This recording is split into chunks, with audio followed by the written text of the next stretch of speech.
A little history. On this day back in 1955, Pat Summerall, then playing for the Chicago Cardinals, scored his first and only touchdown with an interception return, that against the late Jim Finks. Pat, ironically, was known more for his exceptional kicking and receiving than defense, but look at that. He stumbled. Down on the 1 yard line, Back in those days, you had to be held down. He scored. That was a touchdown. No kidding. Absolute touchdown. See the white Indeed. football? What about the Nerf football, though? This is all We fake, will leave by that the one way. alone. Well, 45 years later, guys do not play Don't let it offense and hurt you, defense man. and Don't let it special hurt teams you. like they did back then, but our Pat Summerall is still a jack of all trades. Today, he's in Philadelphia calling the NFC East clash between the Cowboys and Eagles. Pat, you are a true all-around master. Hello, Pat. Hello, JB. And that was, I guess, before Terry Bradshaw was the Steeler quarterback. Is that right? I heard you say Jim Finks, the late Jim Finks. But those are fond memories, very fond and very distant memories, I might say. I'm Leroy Glover, the New Orleans Saints, and coming up on the one and only Fox NFL Sunday. With the NFC's best defense, Jim Haslett's new-look Saints have won 4 straight and are primed for a playoff push. Howie Long heads to the Big Easy to talk D with the league's most improved team.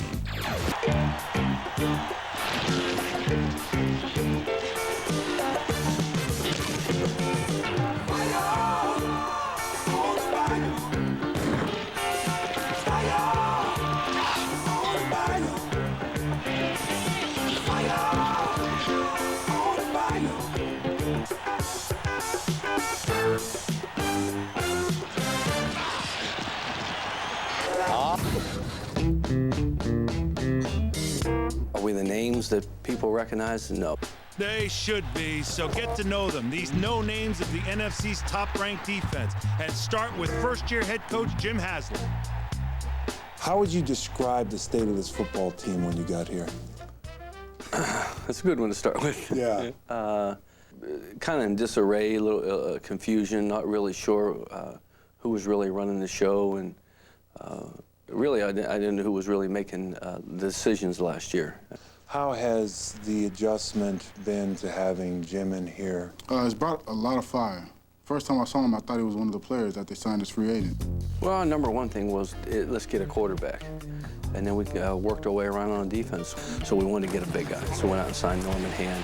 What has he meant to you in terms of what you've been able to accomplish this year? He's meant everything. They call him Heavy Lunch. They should call him heavy brunch. You shouldn't limit it to one meal. The fact that he says, he's a big load there, that, people have to be, they have to pay attention to him. They have to put 2 people on him, and which obviously frees up Leroy a little bit. Leroy Glover, his second sack of the day, 12th on the year. When you see guys like John Randall and Warren Sapp, do you feel you're in that level of player right now? Not yet. Come on, now tell me this. You're looking at the film, and I'm looking at the same film. And you got to be sitting there seeing yourself in a room all by yourself. It's a dark room with the film on. What's he doing that I can't do? Well, that obviously goes through your mind. Any player in the NFL who doesn't think they're pretty good or if not the best, shouldn't be in the league. But in that dark room. When I'm in there by myself watching film, I think I can compete. That seems to be the attitude of the entire defense, and it showed in last week's second-half comeback against the Cardinals. What was the conversation at halftime? We got together and we had a little meeting with the players, and we said we need to get this thing rolling. Whatever it takes, somebody got to make a play. We've talked turnover all week long. That's been, I think, a big key for the first part of the season, and that is how well we've handled adversity. In the past, if something goes wrong, it's usually, just tailwinds into, we usually end up going in the tank. Hey, 60 minutes to this stuff, right? Hey, 60 minutes to this. This is not the job that people would put at the head of their list. It would take a tough person who had a good plan to come in here and get it done. And Bradshaw said he knew you were the guy for the job based on that cheap shot you threw at him on the sideline out of bounds. You remember that play? In a bench-clearing brawl? We were losing the game 14-0. Bradshaw starts to scramble, gets out of bounds, his helmet comes off. So I figured, well, green light. Yeah, we're not going to win this game unless he's out of there. You know, Terry, and kind of in a way, it was a backhanded compliment, but Jim Haslett felt like kicking you in the head was really a big compliment because he felt like there was no way they could win the game with you in the game. He did that at Three Rivers Stadium. Folks, if you'll do that at Three Rivers Stadium... You know what, follow up to that, he goes back to coach for the Pittsburgh Steelers as defensive coordinator. He said he received death threats how many years later? So you say, you know, you're loved in Pittsburgh. Oh, you don't mess with the franchise. That's no question. The franchise. Exactly. I'm still the franchise. You know, I don't know, if you look at these Saints, and I mean to tell you, Howie, that's why you went down there, because they are defense, they're sound, they're aggressive. Ricky Williams is running the heck out of that football. Blake's playing good quarterback. And today might be John Zarnecki, the guy sits over here and gives us all our inside stuff. He said today the 49ers come in and test this Saints defense, and the 49ers win. I say that's why he wrong, gets the big John. dollars. That's why you're back there, John. It ain't going to happen. The Saints are for real, and my man here is the first one to say it. Saints make the playoffs. I say they go 11-5. You know, you're the only guy in America that could consider somebody getting kicked in the head a compliment. How do you see it that way? There's a difference. You're either kicking somebody in the head or you're jolly stomping them. Jolly stomping, Terry, would be throwing them on the ground, kicking them, and liking it. That's jolly stomping. But that you're not talking about yourself here. No. No, you're talking about Jim Haslett. No. And I'll jolly slop. What is that again? Slop, yeah. You know, this Saints defense that Howie loves down there, they're pretty good. But they have yet to play anybody on offense that has gotten it done. Carolina? Oh, Carolina was ranked number 8. They broke that. Berline's nose, took him to a plastic surgeon, couldn't even fix it. If they play well today, then I'll give them some love. But they haven't played any. They haven't played they don't want your And you know what? I think they're need real interested in your love. Terry, why don't you go back there where you belong? I did one. Tell the folks, we voted to bring Chris back, and how did the vote go? 2-1. All right. It was a secret ballot. I know, but we look. All right, from the NFC West to the... Hey, what's up? BET Mad Sports. This is Wally Williams coming at you. You know, I'm up here chilling, having a good time. We're going to count out some videos. We're going to start back from the days when I was at Florida A&M, started back there, and take it to where I'm now with the New Orleans Saints. So we're going to sit back and enjoy it. And we're going to start off with number 10, which is Rod Bates, It Takes Two. And what's happening, we're back. This is Wally Williams of New Orleans Saints, number 63. Just having a good time here at BT. We around here doing this and this. They're showing me all the rooms. You know, everything is just crazy around here. We're just having a real good time. And we're going to get back to these videos, though, because I want y'all to enjoy these videos, too. The number 5 video that we picked out, or that I picked out, hand-picked out, is Mary J. Blige and Method Man, You're All I Need. Love breaks through the shadow, whispering your name. Nothing will ever be the same again. In February, the Saints gave free agent Joe Horn a 4-year contract worth $11.4 million. This for a 28-year-old wide receiver with 2 NFL starts. What are you guys thinking about? Kind of goofy, huh?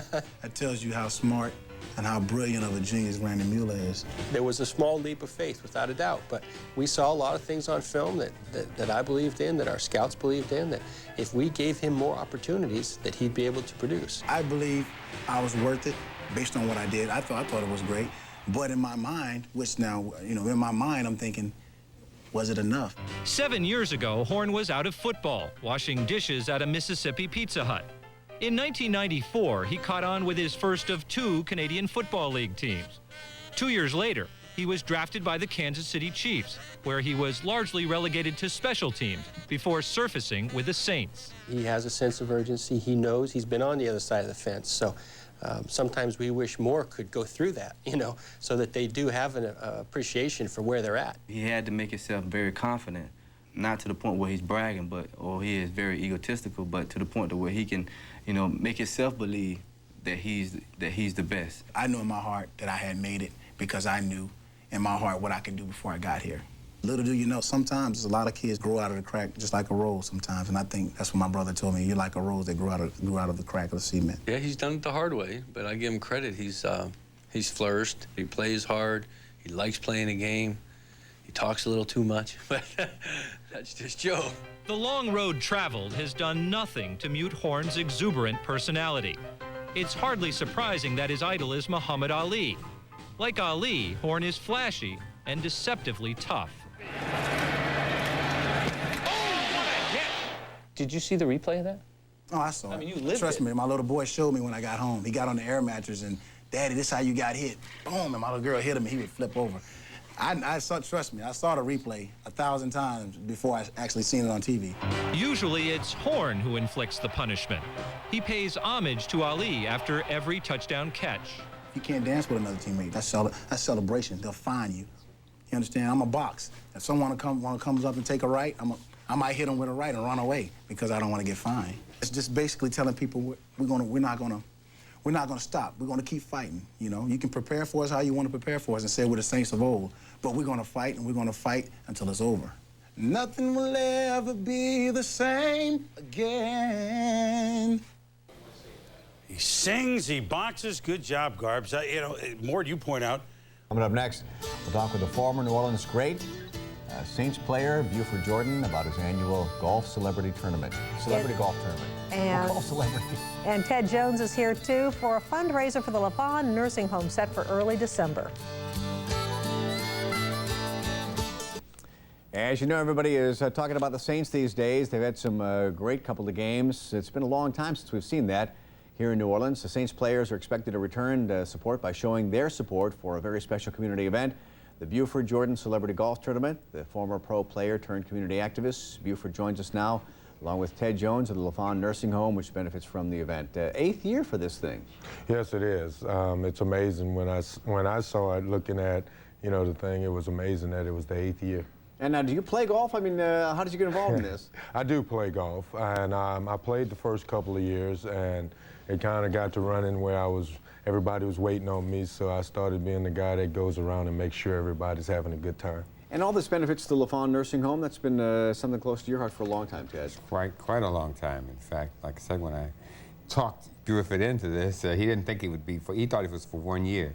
Yeah, yeah, he's been at it.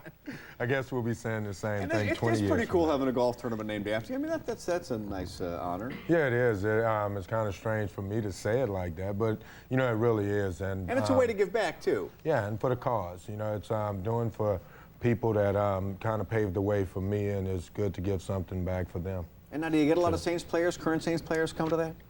We do. We have a couple every year. Just, I guess, you know, with the way the years have been going, it was kind of hard. Maybe now they win and we might get a couple of guys out there. I'll tell you what, you bring out a lot of folks too. The Saints fever is really hot in this town now. Well, I think originally the reason why we had it on Tuesday was to sort of try to get players out. We'd like to get many more than we do. And now, what are you doing now these days? I'm head coach of a Arena 2 football team down in Lafayette, called the Lafayette Roughnecks. So right now I'm in the process of putting that team together, getting young men from all over the state to build a championship team down there. Did you ever think when you were playing pro ball that one day you'd be coaching? No, I didn't. You know, but I tell you what, now that I have, and I am, it's been one of the most enjoyable things outside of playing the game itself.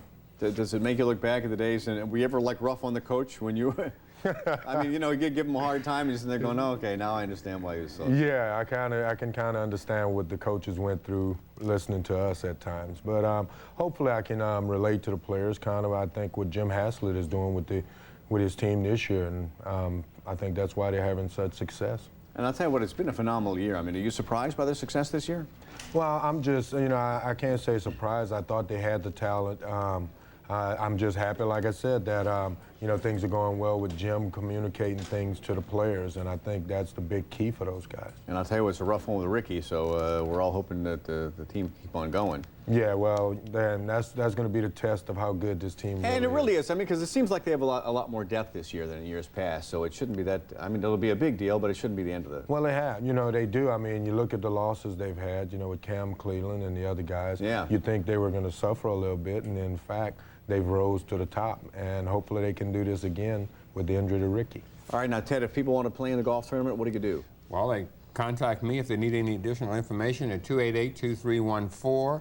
It's called Ted Jones, and I'll be delighted to send them out all the information or register their teams. And we also need some prizes. If anybody want to donate some prizes, we'd be delighted to accept them. There you go. And it's going to be out at, it's at City Park? City Park. And it's going to be this Tuesday? No, December the 5th. Oh, December the 5th. Okay. Yes. Right. You always put our events early. I'm always jumping the gun. Well, I want to get that kind of support out there early, you know?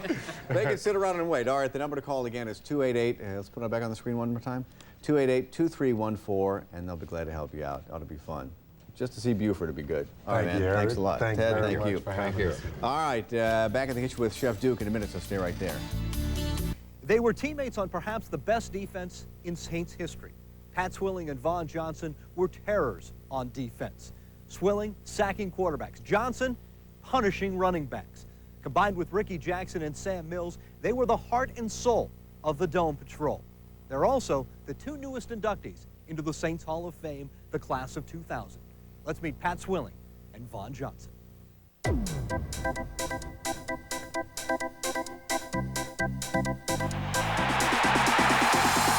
The 2000 Saints defense ranks among the best in the league, swarming to the ball, forcing turnovers, and making quarterbacks pay. The Saints D has earned something that's been sorely missed in the Superdome. Watching their aggressive style, one can't help but be reminded of the late 80s and early 90s, when the Dome was patrolled by one of the most dominant linebacking corps in NFL history. Recently, Pat Swilling and Vaughn Johnson, two members of the famed Dome Patrol, were inducted into the Saints Hall of Fame, an honor the All-Pros believe can only be matched by their team's unprecedented accomplishments on the field.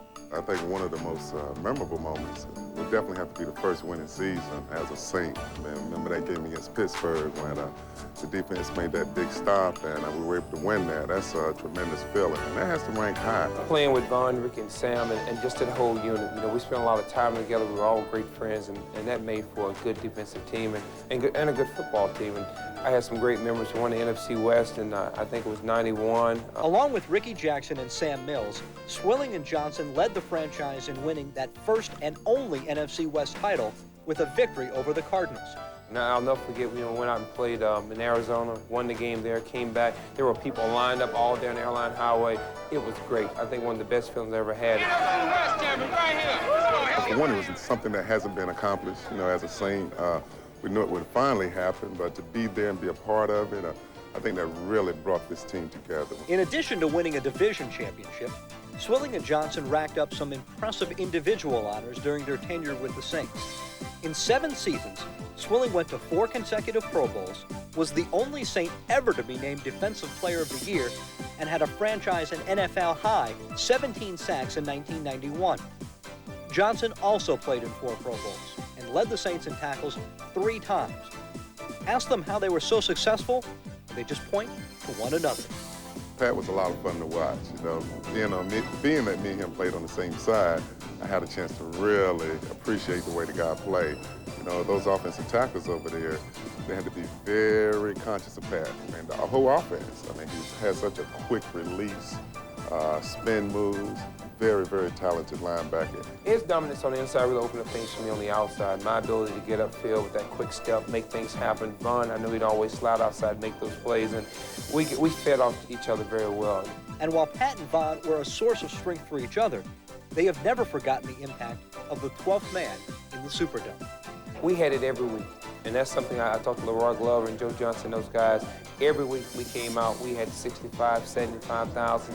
They even had used to line chairs up on the sideline to get people into the dome. When you got the home field advantage like that, you know, anything's possible. With their induction into the Saints Hall of Fame, Johnson and Swilling are enshrined alongside fellow Dome Patrollers Ricky Jackson and Sam Mills. A fitting tribute to 4 men with a passion for the game and the city that embraced them. It's something that I'll always cherish because when I started as a player 15 years ago, I didn't expect to be in the Saints Hall of Fame. It's a tremendous feeling. You know, I came here in New Orleans and I fell in love with the place when I first came here and fell in love with the fans. And to be honored and put in the Saints Hall of Fame, for me, is a tremendous honor. Up next, it's Coca-Cola. Level head, realizing that, you know, you just didn't get here overnight. This is something that you've worked for. And so you continue to work hard, and you realize and you remember what got you to that point, and you just continue to, you know, keep that same mentality. You know, the hard work is what has made this pay off. The Saints got their first real dose of hero worship in nearly a decade this past Sunday. More than 1,000 fans met the team at the airport with a raucous welcome. It was crazy. It took me back to my college days. And so that's the kind of atmosphere we're getting here, kind of a college atmosphere, a fun atmosphere. There was a lot of people. I don't know how many there were, but you couldn't get through the street. There was probably a lot more than 1,000. And they were climbing on the cars, and they were excited. It's ridiculous. I almost run over 3 kids on the way out of the airport. You know, I've ridden in Mardi Gras parades before here, where it's 20, 30 deep, screaming. It was just like that. It was incredible. It was kind of crazy, but it's expected, especially here in New Orleans. They're hungry, man. They're hungry for victories, and we're giving it to them. And if the Saints keep taking care of business, the hype promises to escalate. They host the Broncos on Sunday, and the Big Easy could become the Big Crazy on Christmas Eve when the Rams come to town for the regular season finale. With the Saints, Greg Garber, ESPN. Mr. Garber, thank you. Now, Aaron Brooks did have a great game against the Rams, but it's that Saints D that's carried them all season long. They have the top-ranked unit in the NFC, 4th overall in the league. They've come a long way since last year, almost 10 points fewer per game, and their 55 sacks this year lead the NFL. Keep in mind they had only 41 all of last season. Come on, get the kids and the family. Yeah. Let's leave the movie, you know, this guy's acting, you know, bad. Let's go home. We'll see the movie some other time. And it happened, you know, even, you know, I'm a big guy. And I know I could probably crush the guy, but you got to swallow your pride and move on. And that's a message for everyone, regardless of whether you're a professional football player or not, to be able to know the difference between right and wrong and decide to stay on the side of right, even if it's, you have to suck in your pride. Yeah, because you don't want to look bad in front of your woman. But you got to swallow your pride. You got to swallow your pride. So I will get to that point. You got to swallow your pride and pick the family up. Hey, let's move away. We'll see the movie some other time. Yeah, take out the frustration on the field. Yeah, on the field. Jake Reed, thank you so much. Joe Horn, what a pleasure. And Jason Trosclair has the second best job in the world. Let's hear it for the Saints. Go Saints. Be back right after this.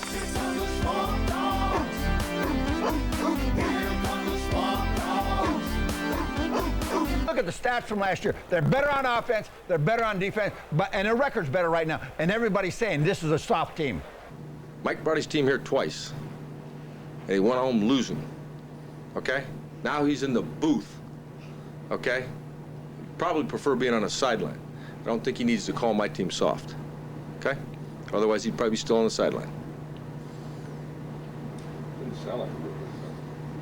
No, he's a very good friend. Tell him to go get another tea time.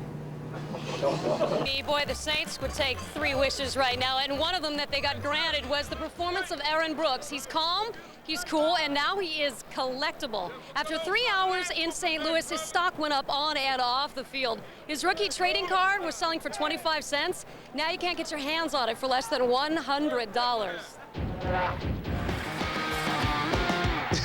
It's amazing. It's amazing. Just 2 weeks ago, it wasn't worth anything. I don't think anyone wanted my card. Up to $100?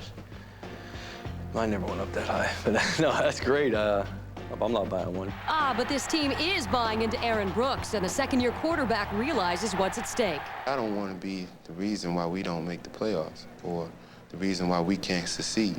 Backup quarterback supposed to come in and not miss a beat. We don't say to Aaron Brooks, Aaron, you got to win this game for us. He's not taking hits. He's not taking sacks. I mean, he's got an opportunity to really take his time back there and do his job. Anytime a quarterback has support and goes in and finds a way to win a football game, you got to have some confidence, and I think his teammates, more importantly, have confidence in him. And both teams have confidence in their similar versions of the West Coast offense, a system that obviously accommodates the backup player well enough to keep playoff hopes very much alive. The only thing you can still think about is the next game, because if we go out and lose 4 in a row, you know, we're not going to make it. We're not just going to be satisfied with having a winning season with 9 wins. We want to win out these last 4 games. We want to win home field advantage. These are goals that we have set for ourselves because we know that they're attainable. Obtainable, but a little more difficult today because the Broncos will have their best linebacker, John Mobley, fresh off surgery. He'll have a cast on that broken hand. Also playing through the pain would be the Saints defensive lineman, Norman Hand, bad foot and all. He's going to try to slow down Mike Anderson's quest for 1,000 yards. And as for Ricky Williams' quest to get back on the field, he had the cast removed on Friday, and he's telling everybody, hey, look for me December 24th. Jim Haslett, though, is telling everybody this could be a long shot. JB, back to you. All right, Jeannie, but I like the attitude of Ricky Williams trying to get out there and show some toughness. Defensive tackle Leroy Glover personally accounting for a league high 16 of them today. New Orleans would like to play a Glover, if you will, and Denver quarterback Gus Frerotte. We welcome everybody back to the NFL today. Glover is only part of the success story being written down in New Orleans. Marcus Allen is in the Crescent City, and Marcus, the Saints seem to have stayed together after losing 2 impact players. Well, when you think of New Orleans, you think of food, you think of music, and of course you think of the Saints. And frankly, it's been in that order. But things have changed in the Big Easy.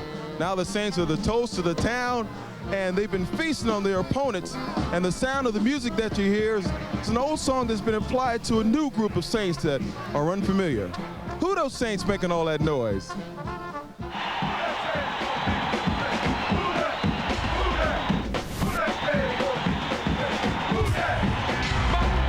Who that defensive lineman making all those tackles? Who is Leroy Glover? I think he's a hard-working guy. Who's Kyle Turley? I don't know. Who that running back making all those runs? Who that wide receiver making all those plays? Who that? Deep downfield for Horn. He's open. He's got it for the touchdown. I'm making plays, man, but as long as we're winning football games, man, all the other, individual stats and stuff, I can care less about. I want to do something, man, that a lot of guys have come through New Orleans haven't done. Making a change today. Making a change, baby.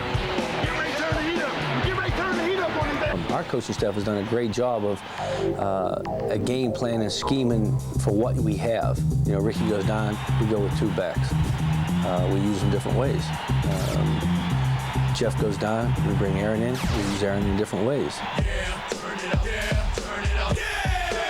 Bingo, it hit Sunday with the Rams when we take them out and basically dominate them. And that was the biggest surprising point of that game, is having Aaron Brooks come in and basically dominate the football game at the quarterback position. Baby, got cold water in my veins, baby. Who is it? Stay cool. Who's Aaron Brooks? Who is he? You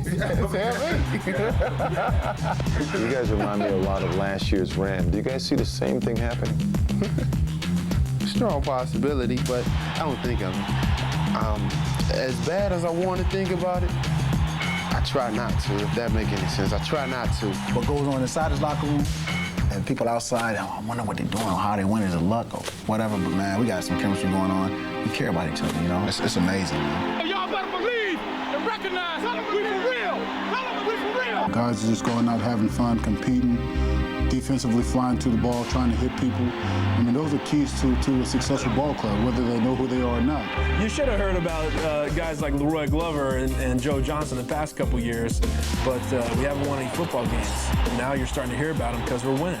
60 minutes of this stuff, right? Everyone I've talked to has told me about the chemistry of this team. Tell me when it was apparent to you that you guys had something special. Starting with our first win against San Diego. I saw those guys celebrate in the locker room after the game like we won a Super Bowl championship. And I kind of wondered then, this have to be something special. We are as one. We are a family. We in this together, and we all searching for that one common goal. Well, the Saints are certainly feeling better. They would feel better if this young man was in the lineup, Ricky Williams. Ricky, how do you feel, and when do you expect to be back? I mean, I feel great considering the fact that I had surgery a couple weeks ago. Got my cast off on Friday, so I'm ahead of schedule. And hopefully I'll be back for December 24th against the Rams. Okay, thanks a lot. And to my... As we say goodbye tonight, hats off to the men and women who participated in the 8th annual Celebrity Golf Tournament to benefit the United Methodist LaFon Nursing Home for the Elderly. The tournament, chaired by former Saints football player Buford Jordan, local civic activist Ted Jones, and myself, took place today at the Bayou Oaks Golf Course in City Park. And a special thanks to the sponsors, Bell South and the New Orleans Steamboat Company.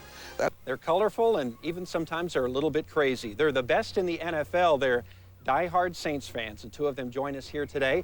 Both are members of the Fan Advisory Board. Joining us today is Vernon Abadie and Marie Knutson. Thanks for joining us here today. Thank you, my pleasure. Good to be here. What a great time to be a Saints fan. Maybe each of you can talk about it right now. Well, this is, as you say, a great time. Winning is always fun, but they've really made it a lot of fun this year with the new regime that has come in and the new coaching, and it's just good to win. I feel like the time when Kennedy ran for president had the Cuban crisis, and I felt like I was younger then, and I felt like I had somebody protect me, somebody that I could count on. And I feel somewhat similar like that with this staff we have. I feel so confident in them.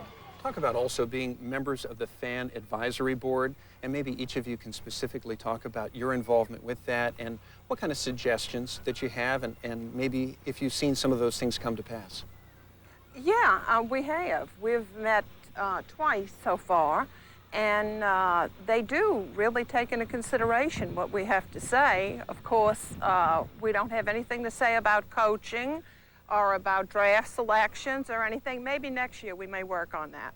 Marie, they say that Saints fans are the best in the NFL. Get some real characters out there. Whistleman and Mousy Boy and some other ones. Maybe you can talk a little bit about the fans. The fans here are great, but I had the privilege of being the Saints Ultimate Fan for 2000 and was at the Canton Hall of Fame. My name was put in Canton. And believe me, these fans here are nothing compared to some of the fans that are around the country. You have never seen such weird people in your life. So Whistle Monster's good, and I hope that some of these guys do try to become the Ultimate Fan for 2001 because they would fit in very well with these people. I was the conservative fan out of this group of people. But the fans here, yeah, they're getting there, but they're not quite there yet. They gotta go some to meet some of these Raider fans. Vernon, you're a conservative fan? No, I'm one of these fans that just like he did the vote down in our territory, 30-yard line. I was all for it. So I'm not conservative. Whatever Haslett do, I'm for it. I tell you, there's another one thing that I did notice is I don't know what is his title as a fan, but he's in the end zone, the north end zone, and he does his thing at halftime, I think, or whatever. I noticed now that they focus on him compared to at one time they tried to get us to pay attention to the dancers out on the field. But now they focus on him, and everybody seems to be looking for it. Coming up.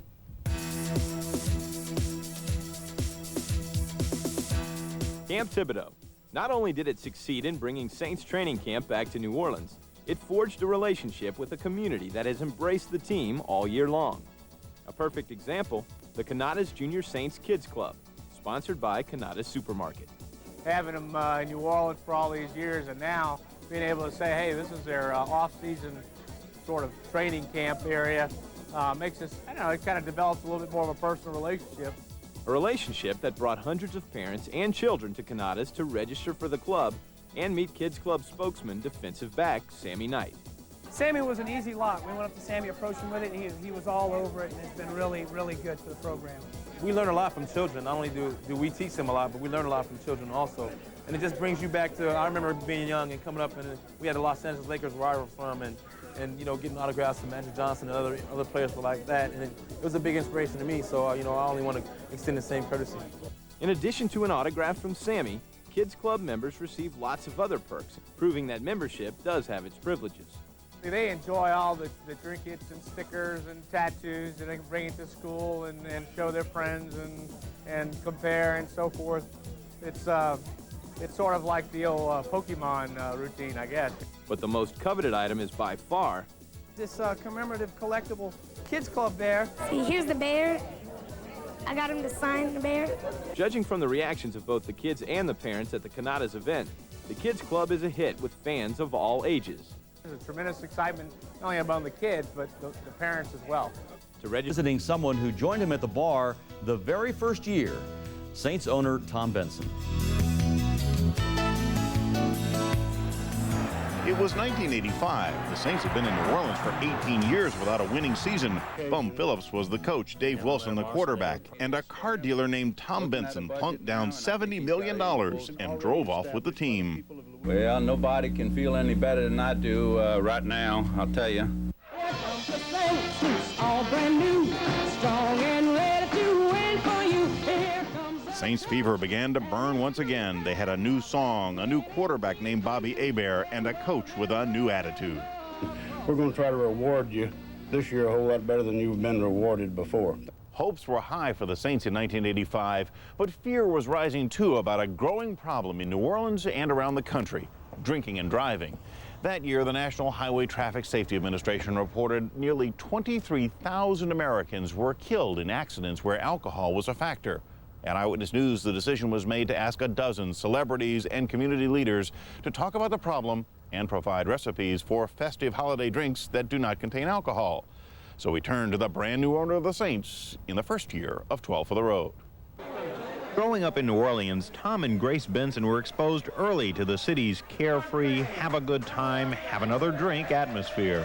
I don't think that we realized when I was growing up what alcohol perhaps could do to you at that time. We didn't know about the abuse of alcohol. But now, as the owner of the Saints and a number of car dealerships, Benson is involved in two businesses that are very sensitive to excessive drinking. The abuse of alcohol with automobiles is, you know, #1 killer there, right?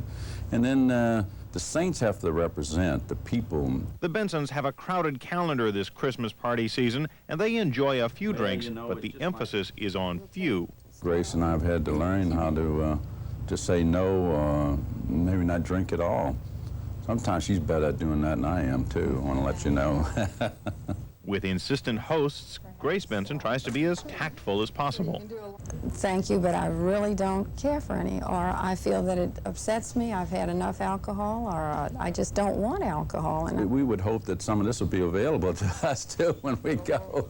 Tom Benson is talking about his wife's non-alcoholic invention, her pink citrus punch, a tart, carbonated drink you can make quickly and easily.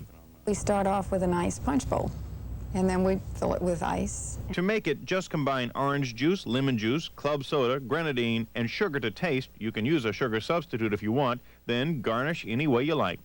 Happy holidays. Happy holidays. Is it too sweet? Not for me. If more people will make non-alcoholic drinks available at social functions, parties, or whatever, in this time of the year, then I believe that more people will not drink. Or if they've had a couple of drinks, then they'll switch, and then they won't be in the trouble. After all, your life is in jeopardy as much as anyone else's. When we made the punch at the Saints offices in Metairie, curious staffers wandered in to sample the drink, stayed for seconds or thirds, and first thing you know, we had an impromptu Christmas party underway. Happy holidays. Happy holidays. Thank you. Safe driving. The 12 for the Road series was originally so very, very long. And the New Orleans Saints are now active in regular season play in the National Football League as John Gilliam comes straight down the field. He might go all the way. Perhaps it is a slight bit of irony that 34 years ago, when the Saints first stepped onto the NFL field, it was John Gilliam who went goalpost to goalpost on the first ever kickoff return against none other.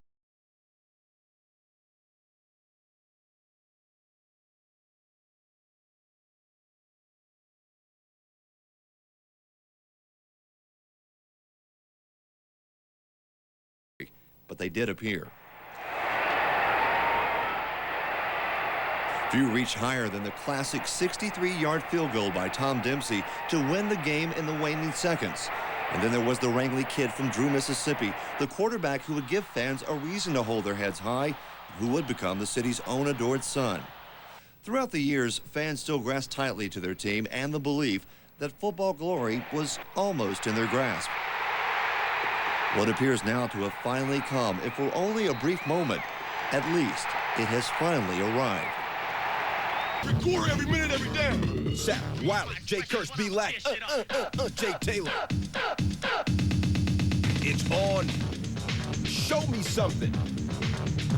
Now, show me something more. Check it out. It's the Campbell's Chunky Suit NFL Ultimate Defender. Our first contestant, out of San Diego State, defensive tackle for the New Orleans Saints, 17 sacks in 2000, first career Pro Bowl. Y'all give it up for Leroy Glover.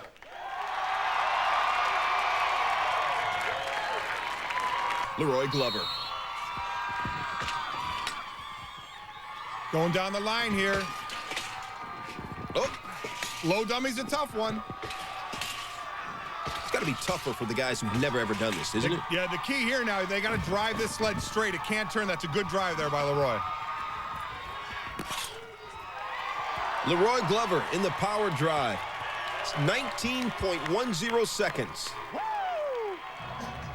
What's up, baby?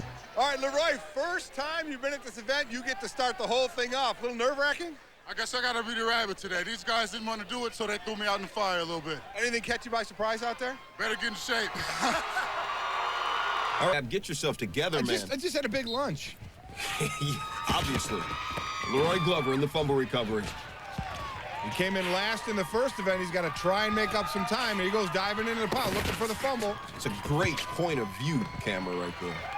These guys got to move this one. They actually have to run a little bit. Up. That just cost you time. No penalty there. It just cost you some time. 19.90. I'll take it. I'll take it. I'll take it. Always ready to pump up the crowd. Pump it up, pump it up. LG, pump it up, pump it up. Next up. Next, Leroy Glover. Hey, Leroy, you ready? Ready. This season, what team won a playoff game for the first time in its history? New Orleans Saints. Who is the NFL's all-time sack leader? Reggie White. Name the two players nicknamed the Freak.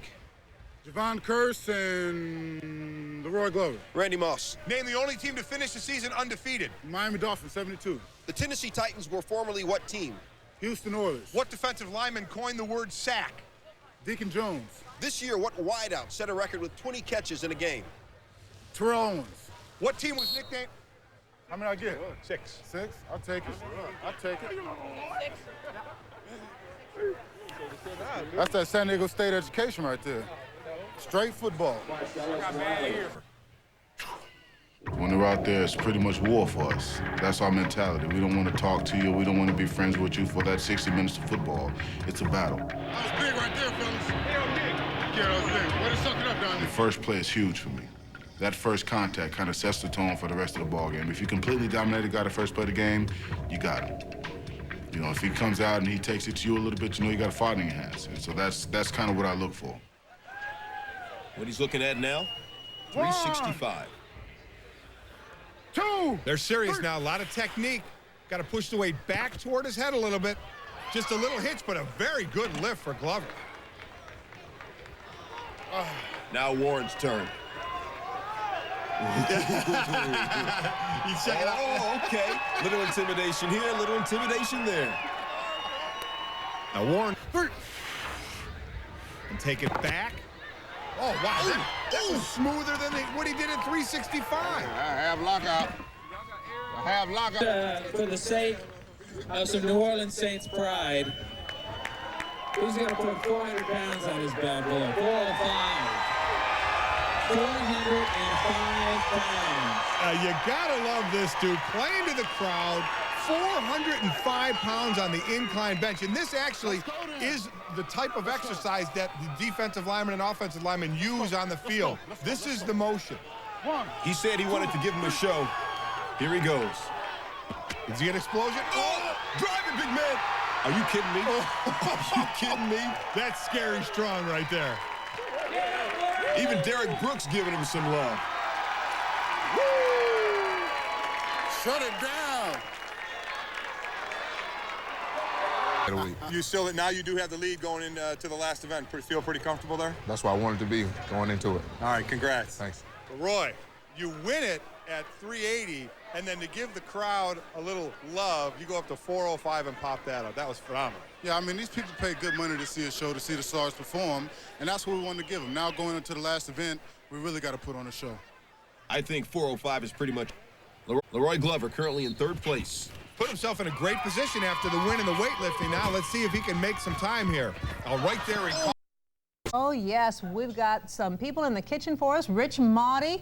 Rich, you got something in They can't say anything because they stole the oysters and are eating them as fast as they can. You know, thank goodness Frank Davis has some hospitality for us and brought some oysters over here. Well, I'm glad that Chef Emil is over there making that crawfish chili. I can't wait to taste that. This weekend's oil field chili cook-off. You're not cooking, are you, Rich? I am watching and eating. That's my best thing. You know, when you're Italian, that's all you do. Well, you don't have to be Italian to love what's over there. You bet. All right, Chef Emil, we're going to be over there in a few minutes just to get all the information about the oil field chili cook-off and the crawfish. 14 minutes before 7 right now. Who would want to steal socks? 174,678 pairs of socks. Oh, my goodness. Mebane, North Carolina, somebody stole a double tractor trailer loaded with socks that had just been knitted at the factory. The police found it a few days later, and it was empty. Rich is going to give me his socks to help the factory recover. Rich is over there with his socks, trying to. You notice the odor in the studio has changed all of a sudden. Oh, my goodness. Thank you for sharing your socks with us, Rich. Come over here. All the time, while I'm looking at Keith, behind Keith is Rich Maudie. Hi, Keith. How you doing? This is the third or fourth costume he has put on. I'm I testing can't tell you about the other ones. I'm testing your professionalism. This is like the third cousin of the Moss Man here or something. Keith's been looking at me strangely because my eyes have been crossed and I've been trying not to. We had fun at the chili cook-off, but I don't want to take any more of your time. No, it's Keith, good fun. But you're getting into shape for Jazz Fest I am indeed. I'm in shape for Jazz. Welcome to the second hour of the Eyewitness Morning News for Friday, March 9th. We're still laughing about Rich Maudie and Chef Emil in the kitchen. Oh, where'd your green hair go? Well, I'll put it back on. They're here with the oil field chili cook-off. What you cooking today, Chef? We're doing some crawfish chili for Friday, you know, seafood chili. Oh, I tell you, Fridays are just usually crazy around this place. I think it's something in the air. It's a full moon. That's it. And I love this Friday. How does this sound for a fun weekend? Dancing, music, great food, and nothing to do with Rich Maudie. He's still taking advantage of me. What I've just described is the annual oil field chili cook-offs tomorrow at the Belle Chase Naval Air Station. In our kitchen today is Chef Emil Stifel, former New Orleans Saint Rich Maudie, telling us about this charity event. Emil, you do all the talking. Let's just kind of... He's the man anyway. This is the guy we want right here. So much advantage of me all morning long. The things he's done behind the scenes that I can't tell you about. Bill, you're a full moon out? He's a true professional, I might say, though. This is the 16th anniversary for the oil field chili cook-off. Yes, and this is going to be one of the best. We got great weather thanks to Dave. He's been doing a great job, and they've got 100 teams cooking. Over 100 oil field teams, yeah, from the oil field. So every kind of chili, I bet you, people chili. They'll be doing turkey chilies, deer chilies, and today we're doing a crawfish chili because today's Friday. Tell me about it. Now, what gave you the idea to do a crawfish chili? Because I can see in Texas, they'd be going, what? You did what with chili? Friday and Lent, New Orleans. Friday and Lent, New Orleans. How do you make a crawfish chili? Because crawfish aren't the most flavorful. Well, they are when you boil them sometimes, but does the flavor get rattlesnake?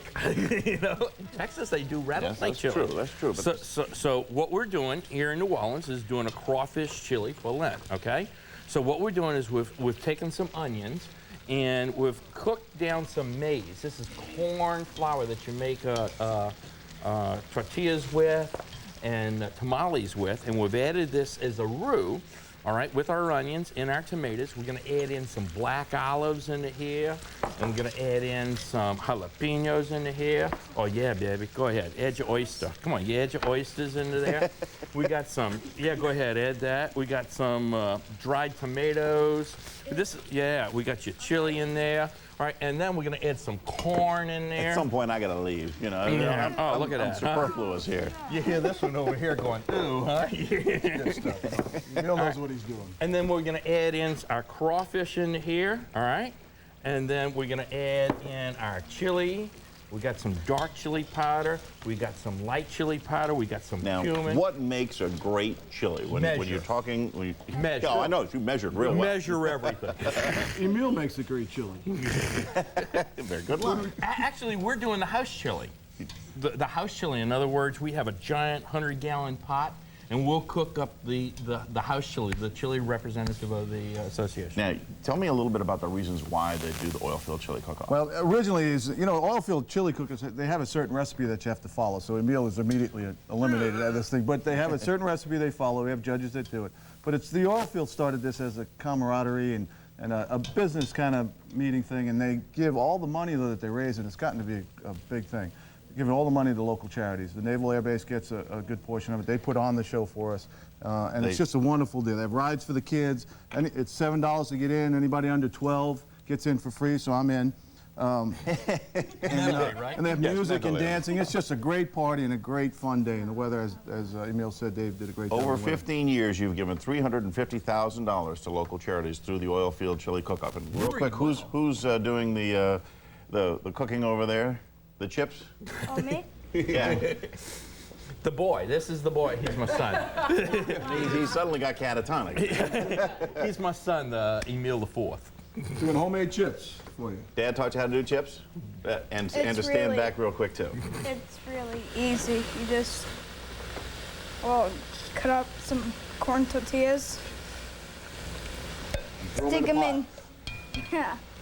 Throw them in the pot with corn Emil oil. the Fourth, Emil the Third, Rich Marty, thanks very much. We're going to be back in a moment and taste the chili in just a few minutes. And don't forget the annual oil field hog. All right. Oh, look All right, at Chef this. Emil.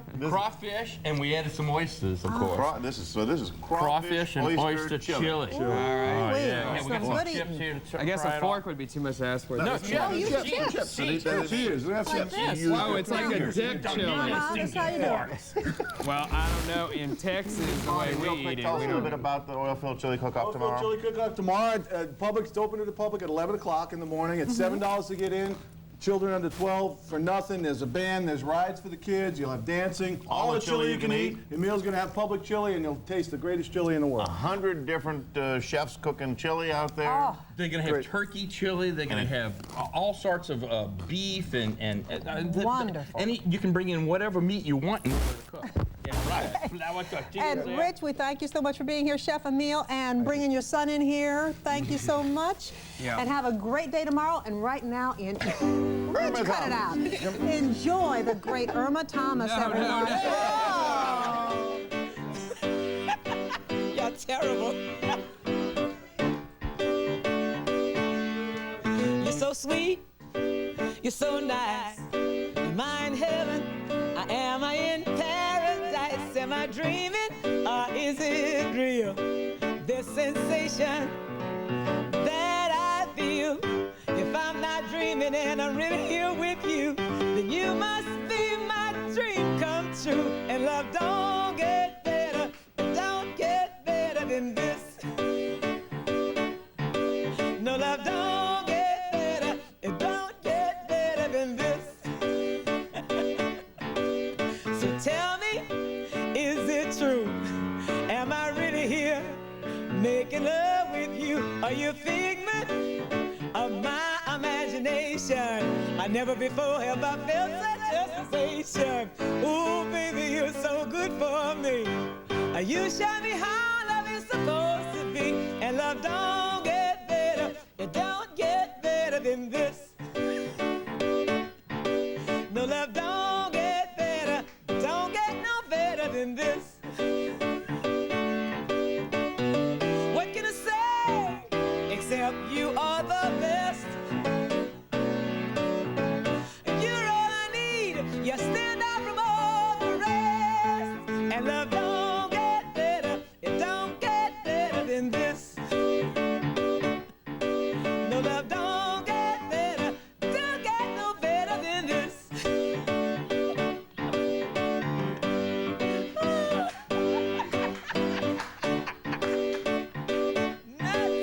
That don't get better, don't get better than this. The love don't get better, don't get no better than this.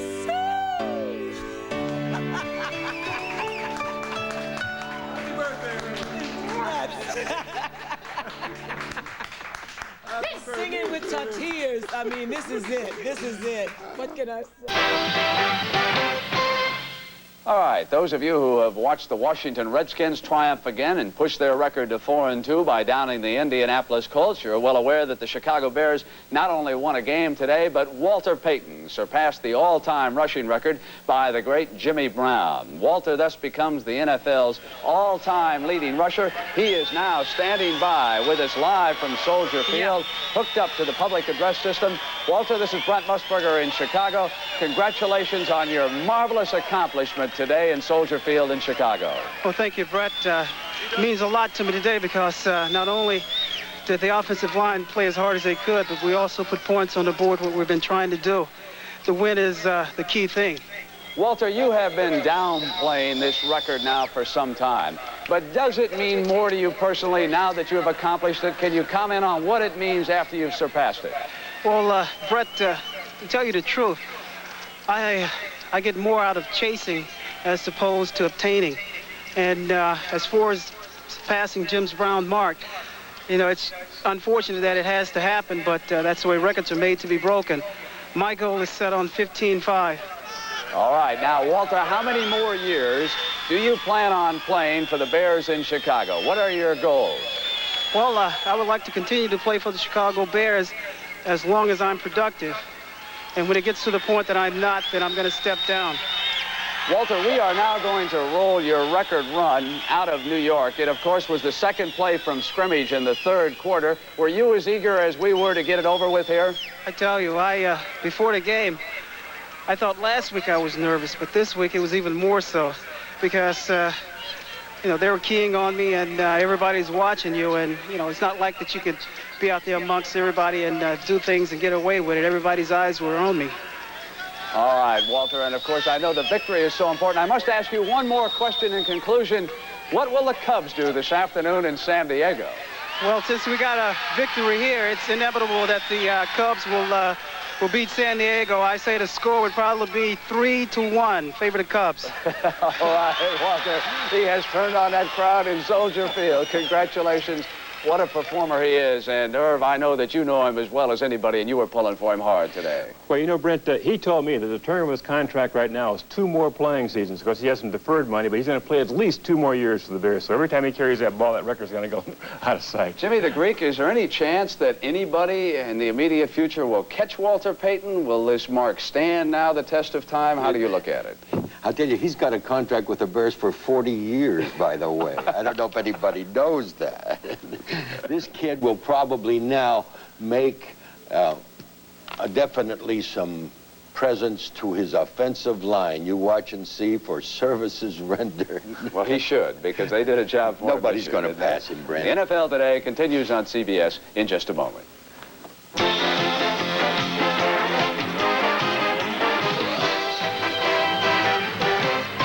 Here's a guy that'll perk you up. Danny Abramowitz in the studio this morning. He's talking about a special program he has coming up this week called A Call to Unity. An excellent program. You're wearing the proper badge this morning.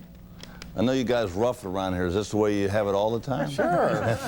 It's tough. We're always tough. catered here. All right, 746, a gathering of regional civic, business, religious leaders, and the general public will take place on June 15th for what's called a day of prayer and worship at the UNO Lakefront Arena. They call it a call for unity for local Christians, organized by former New Orleans Saints wide receiver Danny Abramowitz, with NFL Hall of Famer and Chicago linebacker Mike Singletary as the featured inspirational speaker. Danny joins this morning with more on this event. How'd you get this going? Well, just over the years, I've been here since '67 and saw a lot of changes and some things happening in the last several years that was sort of city getting a bad rap, and maybe some of it was brought on by ourselves, but rather than complain about it, I kept asking the Lord to reveal to me what should we do, and he said, you can't do anything, I can, and it'll be through prayer, and it'll unite the whole region. We got 10 civil parishes involved here. Yeah, and now this isn't something new for you. You've been doing this a long time with the NFL and now out of the NFL. Yeah, I try to. I mean, I just open my heart up and see what the Lord has in mind for me, because I couldn't do anything like this. A lot of people are involved with this thing, and I think that we've seen that a study just came out on some of the things, a committee for a better New Orleans. And I think now if we would pray on some of the things and then implement them. See, what we do, sometimes we talk about things and then never get to implementation. Yeah, I think because it's one thing to talk about it, another thing to pray about it, Right. another thing to actually act on those. That's those. You need all three of those. And what happens is it's a give and take. It can't be all take. To make this thing work, it has to. Some people have to give. Some people have to take some more. And the only way you do that is change your heart. See, we look at too many things in here. That's good to gather the information, but the change comes in the heart. The only way I know to really change your heart is through prayer. It's a common thing. It's not threatening or anything like that. We're not telling people to do this, do that. This is come together. You already know what you have to do. Yeah. But somebody has to do it. Who is that going to be? It takes a collaboration of everybody. And I was asking you on another subject, you know, how was life after football? Well, I think I got a life now. It's very Yeah. difficult. People don't realize, like the coaches, the Saints coaches, the time they'll spend preparing, even in this off season. It's tremendous sacrifice. People have no idea the hours you spend from probably 7 in the morning till 9:30 at night during the season. And when things aren't going well, the heat you guys take. Oh yeah, you get used to that though. I mean, it's very difficult. I think what happens sometimes though, what really bothers some coaches is when it's brought in, the family's brought in, the Yeah. personal part of it. You know, you can call me a bad coach or anything. My wife never called a play. It's me. Yeah. You know, it's not Coach Hazlitt's wife, it's Coach Hazlitt, you know.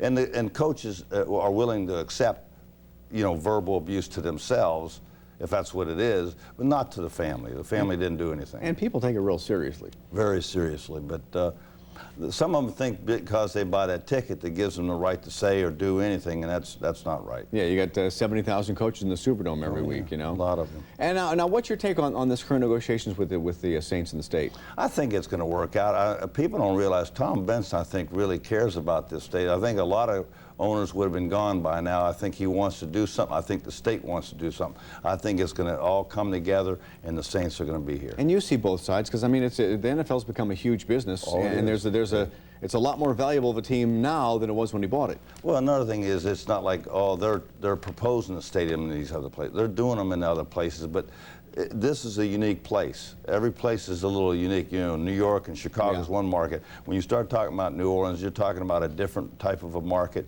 and we have to use creative financing and do some things. I think down the line, maybe eventually a stadium. I don't know. It's not my business to get into that. Yeah, you're out of NFL. Now you're doing a call for unity. Right. Look for that, and it's free to go in? Yes, free for and families. you're inviting everybody? Everybody. All right. The call to unity service will be at the Lakefront Arena. It's free admission, as we said, June 15th. It'll be at 7 p.m. The number to call for information, 584-5083, or they've got a website, calltounity.com. They'll be glad to help you out. All right, Danny, thanks for coming in, man. Thank you very much. All right, 10 now. ABC 26 Sports with Harry McCullough. Hi, everybody. If there was any doubt, the Saints and the Cowboys proved it last night. We are still in preseason. The only thing 100% about that game was the ticket price and the play of long shot free agent Michael Lewis. Ed Daniels recaps tonight from the Superdome. The Cowboys were 0 for 13 in third down conversions, but they still had a chance to win the game. Backup quarterback Anthony Wright drove the boys to the Saints too, but on third down, number 39, Trayvon Waller, intercepted in the end zone. The Saints won a sloppy 16-10 decision over the Cowboys. Jim Haslett summed up the best thing about this Saturday night. We have a bunch of bumps and bruises, but for the most part, we came away injury-free. I think that's the most important thing. The star for the Saints was pint-sized speedster Michael Lewis, the 29-year-old former beer truck driver from Kenner. Lewis almost scored twice on a 56-yard punt return and on a third-quarter long one from Jeff Blake that fell just off his fingertips. What was on my mind was to dive, but I didn't. I just reached my hands out. I think if I'd have dove for it, I think I'd had a better chance of pulling it in instead of just reaching my hands out. Just holding my hands out held me back. Lewis made 2 more tackles on special teams. The 5'8", 165-pounder was asked if he was good enough to play in the NFL. I didn't think I'd be out there. I just thought I was going to go ahead and play a couple of years of arena ball and just call it quit and just start back working or whatever. I didn't think I was going to be out there. It doesn't matter how old you are. I'm 32. So, hey, I mean, if you got the talent and you come out here and you got the skills, anybody can play. Aaron Brooks started at quarterback, completed 12 of 18 passes, but was sacked 4 times in the first half. Jeff Blake was 9 of 22 in the second half, and another completion he'd like to have back. 95 yards to Dallas's Kareem Larimore. Jim Haslett could announce his starting quarterback this week, with Brooks the overwhelming favorite to get the nod. It's nothing. It's out of my control. I mean, so why worry about something that I can't control? You know, the only thing I can do is go out and play the best of my ability each week. And God has given me the opportunity to go out and still play the game. I'm just happy with that. Dallas's Quincy Carter was only 5 of 17 and threw the Saints' only touchdown pass, 19 yards to Michael Hawthorne. In one stretch in the first and second quarters, neither team made a first down for 11 consecutive possessions. 19 penalties were called in a 3-hour, 20-minute game. The best news of the night, the Saints win, and only 2 of these preseason games remain. At the Superdome, I'm Ed Daniels, ABC 26 Sports. Sucker Riley, you gotta eat. What are you doing? You gotta eat. Say Julio. You gotta eat a Rally's Super Saints combo. It's our famous Big Buford sandwich, plus large fries and a Coke and a Saints Collector's Cup. Woo! You gotta kick, drive, hit, punch, block. Go Saints! Here's something else that's big. You could win a screaming Saints cycle or seats to the next home game. Enter to win at Rally's today. Yeah! To call Michael Lewis a long shot would be the understatement of the year. It wasn't that he went to some tiny college you'd never heard of. He didn't go to college, period. That makes the fact that he's survived the Saints' first cut extraordinary. In tonight's edition of Meet the Saints, our Darrell Green profiles the player we've dubbed the Bud Man. You hear bad things, you know, why you still trying, you know, you need to stop. I'm gonna show a lot of people that, yes, I can do it. Oh, yeah. There are a lot of people on that list, but the first names are the guys Michael Lewis used to work with. Before he started carrying the ball on kick returns for the Saints, he used to carry the load for Budweiser. He'd come into the break room, he was quiet, but he was the type of person always talking about football, always. He always told me, say, well, I'm going to make somebody team. Willie was a friend of Michael's while running the daily beer routes, and so was Earl Roche, his former supervisor. But at the time, Earl wasn't quite as confident in Michael's future as a football player. One time he was in there and we had hot shots that we run out of the building late in the afternoon, and he told me, you know, remember, one time I'm gonna make it to the NFL. I said, that's good, but right now go run that hot shot. Now here Lewis is. He survived the first cut after his 74-yard punt return for a touchdown against Denver. The Saints are going to have a hard time letting him go. Lewis calling that a make-or-break moment in his career. But despite the sentiment of Saints fans, Mike isn't sold on the hype. I think every time I step out on the field, you know, I have something to prove anyway, you know, just by how I got here and things like that. Now, any football fan is going to pull for a Michael Lewis to make it in the NFL, but the home folk of New Orleans have to have a special place in their heart for this guy. This quiet kid who never played high school football obviously didn't get a shot at college. As a matter of fact, his football career started for the former semi-pro team, the Kenner Chiefs. Then last year, he came oh so close to catching on with the Philadelphia Eagles. But this is his first legitimate shot at making a roster, and that has some of the guys from his neighborhood really interested in preseason football. That means a lot. I mean, that he made it. Somebody from our neighborhood made it. And for this guy, I was so determined. Everybody knew he could run fast, you know, but to make it in the NFL, that's a dream. We living the dream with him. I always said, coming up, you know, growing up in life, that, you know, I wanted to play in the NFL. You know, I know I can make it, you know, and now I'm giving myself that opportunity. Darrell Green, Fox 8 Sports. Michael Lewis is the people's football player. Oh, We're yeah. all pulling for him. What Go a Michael. story. Yeah, great stuff. I love the coworker. We're living a dream with him. We all are. That's the news. Thank you. This is Leroy. This is a tender piece of Popeye's chicken. Leroy eats Popeye's chicken all the time, so we decided to name a meal after him, and we want him to tell you all about it. Leroy? What Leroy is trying to say is that with this new meal, you get 2 pieces of Popeye's chicken, 2 regular sides, and a biscuit for only $3.99, or get 14 pieces for just $9.99. So come on down to Popeye's, but try to get here before Leroy does. Returner Michael Lewis makes the Saints roster on Sunday. He will have come a long way, but then again, not too far. Lee Zurich explains. You can see the goalpost from the Saints practice facility easily from the local Budweiser distributor. For Michael Lewis, it was a simple reminder of where he was and where he wanted to be. The New Orleans native has dreamed of playing in the NFL. That dream is closer to becoming reality, and his former co-workers couldn't be happier. It's like one of us, you know. He's coming from Budweiser and Southern Eagle, and it's like, you know, we like all one in the family around there. So it's like one of us on the team, and we're really excited about it, and we're happy for him. This was life before football for Michael Lewis, delivering beer for Budweiser. He worked there back in 1999, and even then, even though he never played high school or college football, Lewis still had a dream of playing in the NFL one day. He would always make comments about how he's going to be in the big league someday, and you know, a lot of the guys would you know, not laugh at him, but laugh with him and kid him around, you know, because he was so small. He's much bigger than I am, and but he finally made it. I'm really happy for him. Hey Jimmy, where are you going to stack this? You can just imagine the buzz Michael Lewis's football career has created at the Budweiser plant. Delivery man Willie Stringer has already ordered a number 19 jersey. It doesn't matter if he's delivering beer to a local bar or back on Airline Drive, he's always talking about his former co-worker. Oh, that's the talk, man. Right now, it's really hype around there about Michael Lewis. You know, we even signed a card saying good luck to him. Oh, like in the checking room, it's all you heard the guys talking about how well he did, how good he looked, you know, and how much everyone's praying for him that he makes this last cut. The Budweiser staff is anxiously awaiting Sunday. That's when we'll all find out if Lewis makes the Saints' 53-man roster. On Airline Drive, I'm Lee Zurich, Channel 4 Eyewitness Sports. As Rachel said, Michael Lewis, the Kenner native, is sticking around for a while. He makes the team.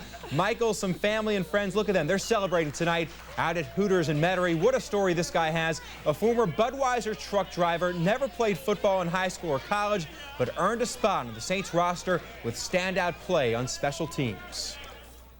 It was a long road getting where I'm at now, and I feel that, you know, I don't want to go back, you know, doing the things I was doing. You know, football is what I love, and I did it for a long time. I mean, I've done it for $200. I did it for free. You know, now I can do it, you know, do something I love doing, getting up in the morning instead of going to a 9 to 5 and then going to football practice. I have a job. My 9 to 5 now is just all about football. Let's take a look. It's game time at Children's Hospital. Right now I'm in third place. And based on the score, these patients have the home field advantage. Gives me some competition to rule out. Beat the competition. But Uno and checkers aside, Saints players Keith Mitchell and Norman Hand are taking care of their own business. They don't want to play us. I don't know. They don't feel wild, but I don't think they want to play us. Lightheartedly trash-talking online for a pregame showdown against the Miami Dolphins, who are visiting Jackson's Memorial Hospital. How you doing, Courtney? They're borrowing StarBright, an innovative video conferencing computer system that connects patients from one hospital to the next. These Saints players are donating more than just their time. They're sponsoring this program. The technology, maintenance, and upkeep all totaled cost about $20,000. But forget their fortunes and their fame. These kids have. Oh yeah, what's your name? Hold on one second, got a camera. What's my name? I'm Keith Mitchell. Oh yeah, Keith Mitchell. Paralyzed from 7 bullets in June, Ladrika Beaton is just happy to be laughing again. It's fun talking to him and stuff. And for Keith, this visit gives him a dose of reality. They're really the innocent ones, you know, like 7 times. That's unimaginable to me, you know. So it's like, I mean, that's why we're here, and that's why we do this. And why a defensive tackle dons a silly hat and spends his birthday here as well. You know, to bring a smile to their face means good things, and you know, I'm gonna come to the hospital every Tuesday and Friday, so throughout the whole season. So this is not my last time. So they'll see you over and over again. Yeah, they'll see me over and over until they kick me out. That's not likely to happen. Michelle Miller, Channel 4 Eyewitness News. This will be a weekly event during the regular season, so kids will get a lot more chances to take on their favorite team. Norman Hand and Keith Mitchell making a lot of people Saints fans. I like that hat, too. Yeah. Any given Sunday, baby. We know what we got right here. We know the naysayers. They're going to talk about us as being flukes. We know that. We understand that. Even if we were Super Bowl contenders in their eyes, we're going to be flukes until we win it. But I think you're going to see a team that's for real this year. We have a tough schedule, but at the same time, we're ready to take on all challenges. So the bar's higher now. No more eights. No more brown bags. You know what I'm saying? In one short year, the Saints effectively erased the days when fans wanted to run and hide rather than be associated with them. After an injury-plagued March to last season's 10-6 finish, the Saints not only snatched the division crown away from St. Louis under their new head coach and won a playoff game for the first time in franchise history, the team joined the ranks of contenders in the NFC. Last year, everybody had a chip on their shoulder. Everybody had something to prove. I had something to prove as a coach. Joe Horn, who was really a nobody, had something to prove. Aaron Brooks has something to prove. What do they got to prove now? Well, one, I think how you maintain that level, and can you get better? Well, we know we have the talent and the coaching staff to play with and to beat anybody in this league. It's just on us every Sunday to go out there and show and prove that, you know, what we believe in is actually actuality. The Saints believed in 25-year-old Aaron Brooks enough to have designated him the team's starting QB, even after Jeff Blake's successful recovery from a broken foot. Brooks has already earned high marks after shaking off a slow start and leading the Saints to victory over Buffalo in the season opener.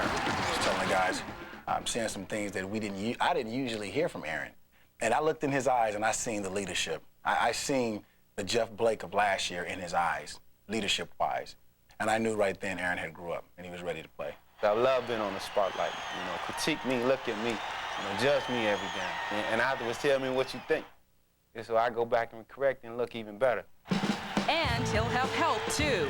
Coincidental to the Saints drafting Deuce McAllister or not, Ricky Williams, according to coaches, has never looked better. Wideout Albert Connell's a welcomed addition, and the offensive line remains intact. It's kind of good to not have to play 70, 80 defensive plays a week. So when they're putting points on the board, it makes it that much easier to play defense. As for this game, the Saints have no illusions about what they face, taking on a team still very much wounded, whose NFC crown they covet. I told the players that it's okay to have emotions. It's okay to have feelings. And however you react to it, that's okay. We got to come in and understand that it's going to be an emotional game, but we're there for business to play football game and to go out there and do the best we can. So, you know, we have sympathy for all the people that died and their families and everything, but we're out there for business to win a football game.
Superdome getting underway as the New Orleans Saints kicking off to the Minnesota Vikings. Coming in at 1-2 on the year. Troy Walters on the kickoff, and Walters getting to the 20-yard line. So the Vikings, who are 1-2 on the year against the Saints, who are 1-1. Dante Culpepper bringing out the Minnesota Vikings, their offensive line. Badger Lucina, Matt Burke, David Dixon, and Chris Lewinsky. And a new style offense with the emphasis on Jim Kleinsasser and Byron Chamberlain, the fullback and the tight end. But Moss and Carter always the threats for Culpepper. First down and 10 on the 20-yard line. Play action, Culpepper rolling out, and he's hit and dropped from behind by Joe Johnson.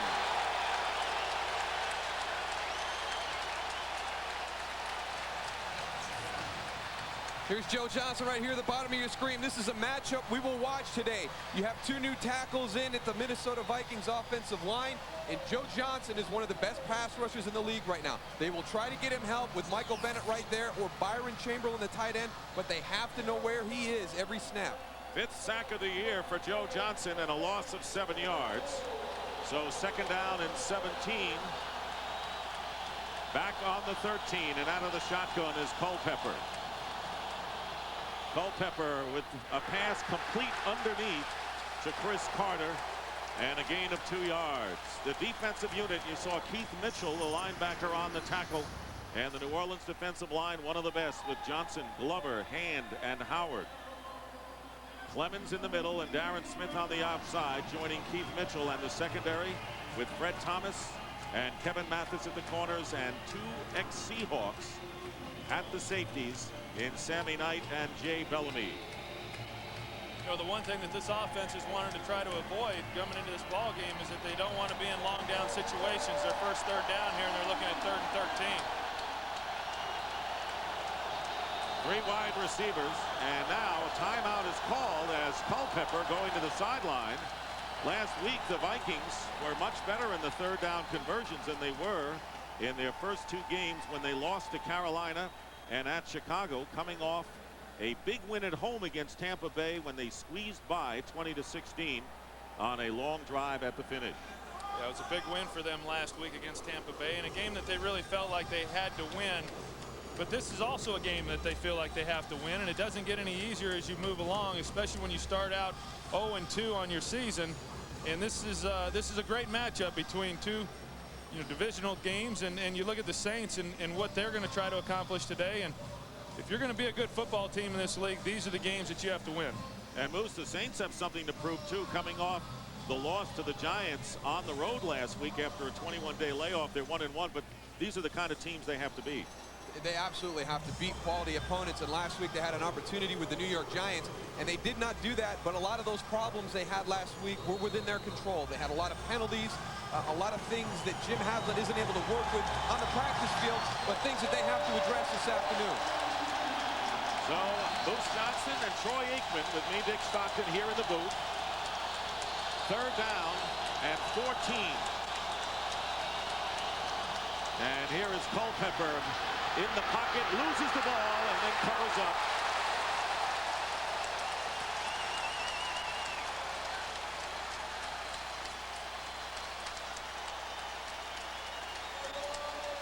All right, JB, thank you very much, and welcome to the Louisiana Superdome, which will host the Super Bowl on Fox in February, and today the home opener for the New Orleans Saints as they take on the Minnesota Vikings.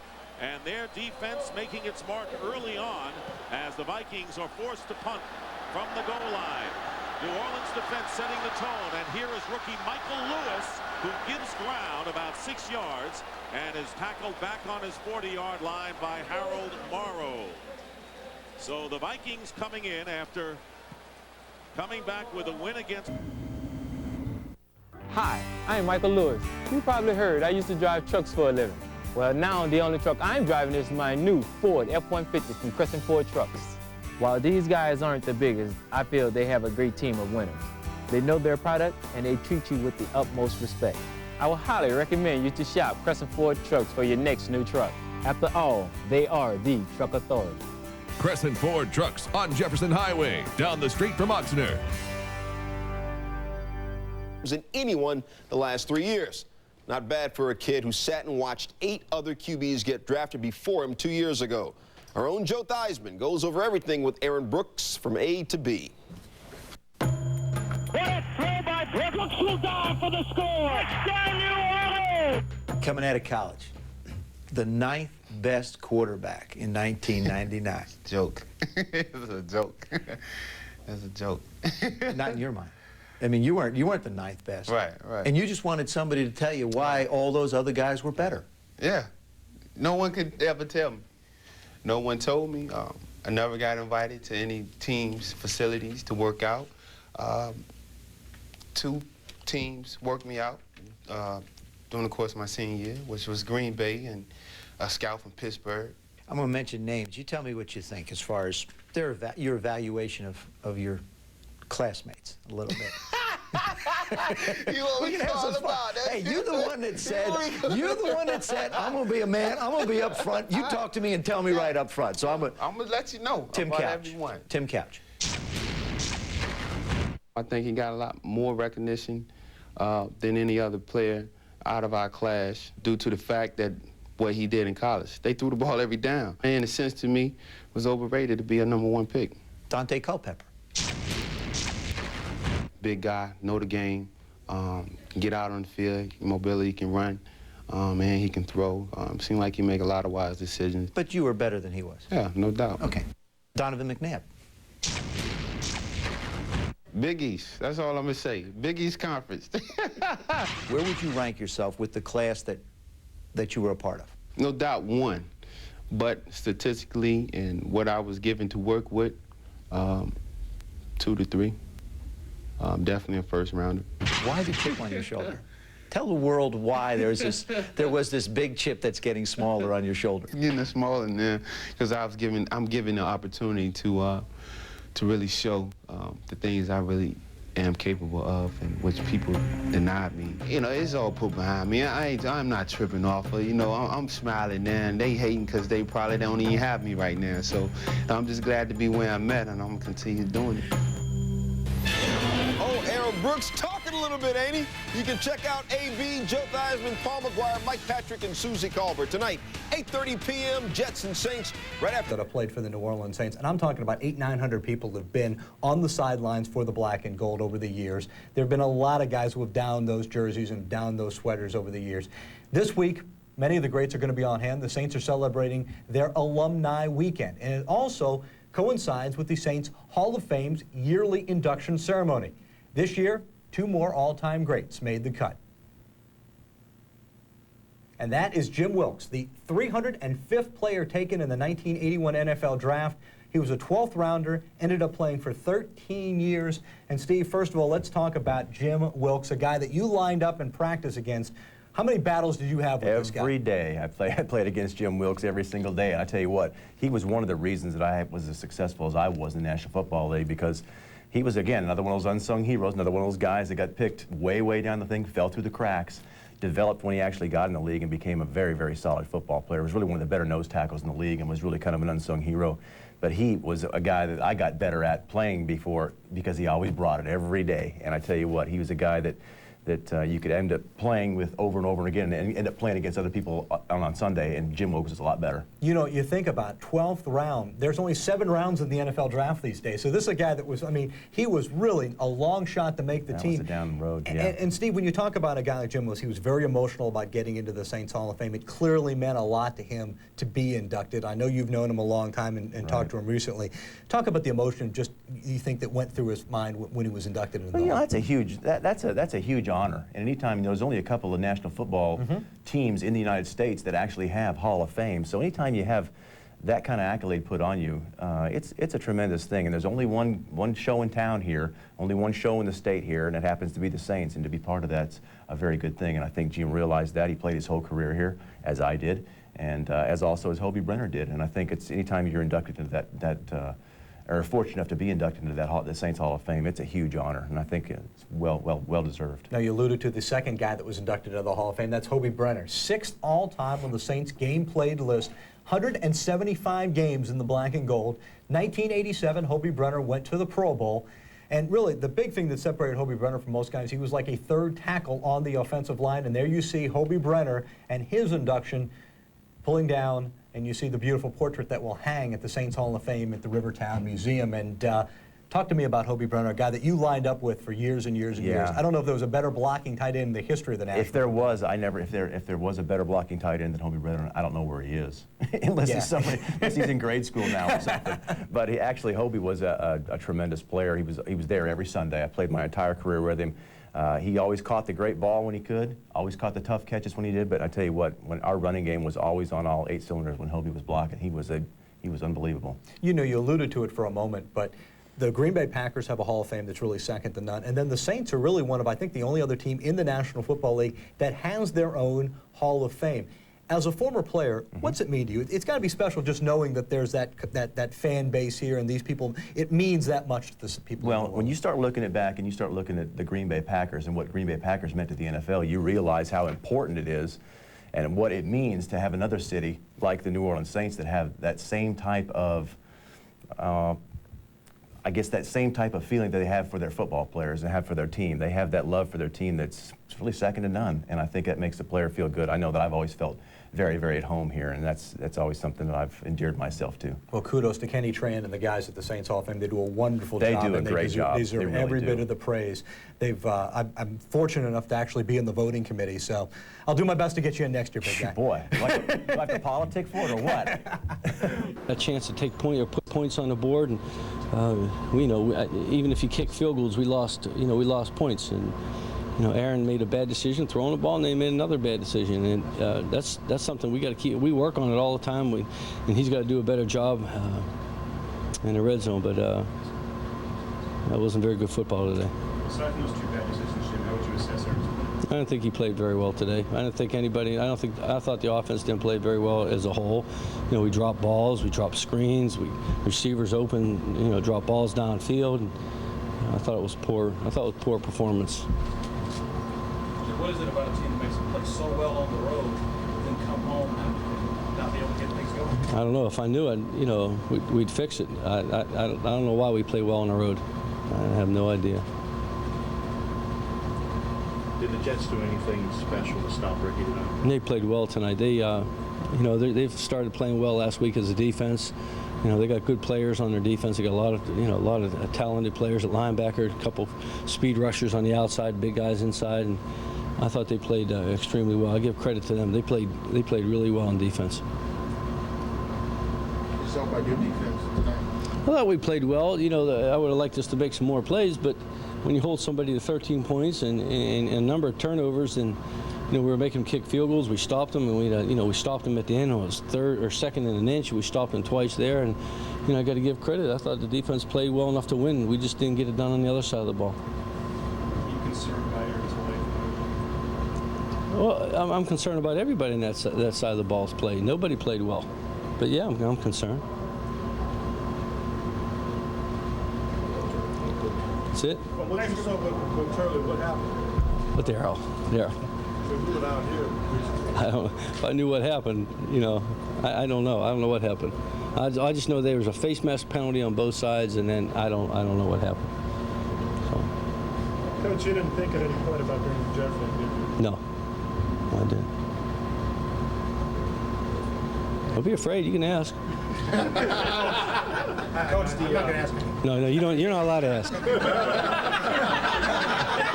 Yeah, anybody but you. No. Coach, the onside kick. Could talk about the decision. They've given up 2 onside kicks this year, and the first one we wanted to see what they did, and they cheated back, so we decided to do it again, and we just didn't get any points out of it. We had chances, we had some turnovers, we didn't get any. I think we got 3 points out of all the. Off the onside and a couple turnovers, we got 3 points total. Coach, it has to be frustrating with 3 losses, despite the fact all 3 ball games y'all didn't play well.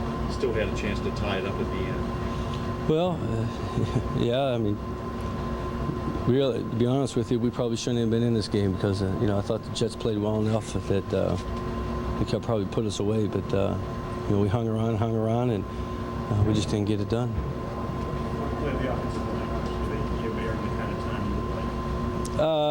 You know, Abraham's a heck of a rusher, and I thought he put pressure on us all day, but for the most part, besides that, I thought everybody else hung in there pretty well. All right? Okay. Another familiar figure. Before there was Haslett and Ditka, there was a man named Mora. We just got our totally kicked. We couldn't do diddly poo offensively. We couldn't make a first down. We couldn't run the ball. We didn't try to run the ball. We couldn't complete a pass. The second half, we couldn't stop the run. Every time they got the ball, they went down and got points. We got our ass totally kicked in the second half. Since I don't know anything about this football team, the next thing I guess you could do would be to go to the media. But I wouldn't recommend that. Because if you think I don't know anything, there are 100 times. I'll tell you that right now. We didn't play good enough to win. We could have beaten those guys and could have don't get it done. We worked our butt off all night Friday night. That one down in the corner, if Mora goes, we go. That took us about 4 hours to do that one. I'm serious. I'll talk to you. Channel 8 here? Channel 4 here? Good. They're not here? Where's your camera guy? I kicked his off the field. He's in the dome room right now. Good. You keep. I don't ever want anybody. Look like a couple of. I don't want anything on. Leave it off. Leave it off. Leave it off. Coach, do you have any reasons for optimism in the running game this coming week? No. To be honest with you, I really don't. I mean, you know, it's the truth. First of all, I'm not so sure Eddie George would make a lot of difference. There's no proof that he would have. So losing is difficult. Losing hurts. And I don't enjoy it at all. It sucks. It's the pits. Bring back any memories, Pat? Any memories at all? Quite a few. Welcome back, Coach. Really, he's coming here next week. Great times here in the French Quarter and a playoff atmosphere here. Both teams 4-4. Neither one of them want to go home a loser at 5-4. So what's going on for the Colts? They have to deal with injuries. Big deal for injuries. Edgerrin James, maybe the best runner in the league. He's out. So is Steve McKinney, the guard. Mike Peterson, their best linebacker, their best defensive player, he's out. Peyton Manning, the quarterback, last night in our meetings, we spoke with us. He has a broken jaw right here. He'll wear a mouthpiece. Communication could be a problem for him. That's how he sounded in the meetings. As for the New Orleans Saints, Ricky Williams, expect to see 34 carrying the ball a lot in this football game, as well as rookie Deuce McAllister. Don't be surprised to see both of them in the backfield at the same time. Could be a very explosive game by both offenses. Now let's go to Buffalo. Steve Tasker. New Orleans, Ricky Williams, the second leading rusher in the NFC, hoping for a big day against the Colts, and that's a suspect run defense he's going against. Further hampered by the loss of linebacker Mike Peterson. Look for big numbers by Ricky today as we welcome you back to the NFL today. Now coming up, many of you will be seeing that game, the Colts and the Saints. Both teams were preseason picks to make the playoffs, but they're struggling. They're 4-4, each of them. Leslie Visser spent some time down in the Big Easy down in New Orleans this week. Did you stop by Mike's restaurant? Did you go by Ditka's? I actually did go by Ditka's. Do you guys know that they are selling plates with his face on it for $75? Yeah, but if you get him signed, it's $175. Who wants to see that at your end? Did you know when I will go around New York, I got to hand them out. He makes me hand. Everybody here gets a Ditka plate today. Just the dishes. Just the dishes. Plus some jambalaya. Well, as for the game, one quarterback is coming off a 347-yard passing performance and expects a warm welcome in the Superdome. No, not Peyton Manning. It's Aaron Brooks, who last year led the Cinderella Saints to the NFC West title. But this year, they're fighting for the playoffs.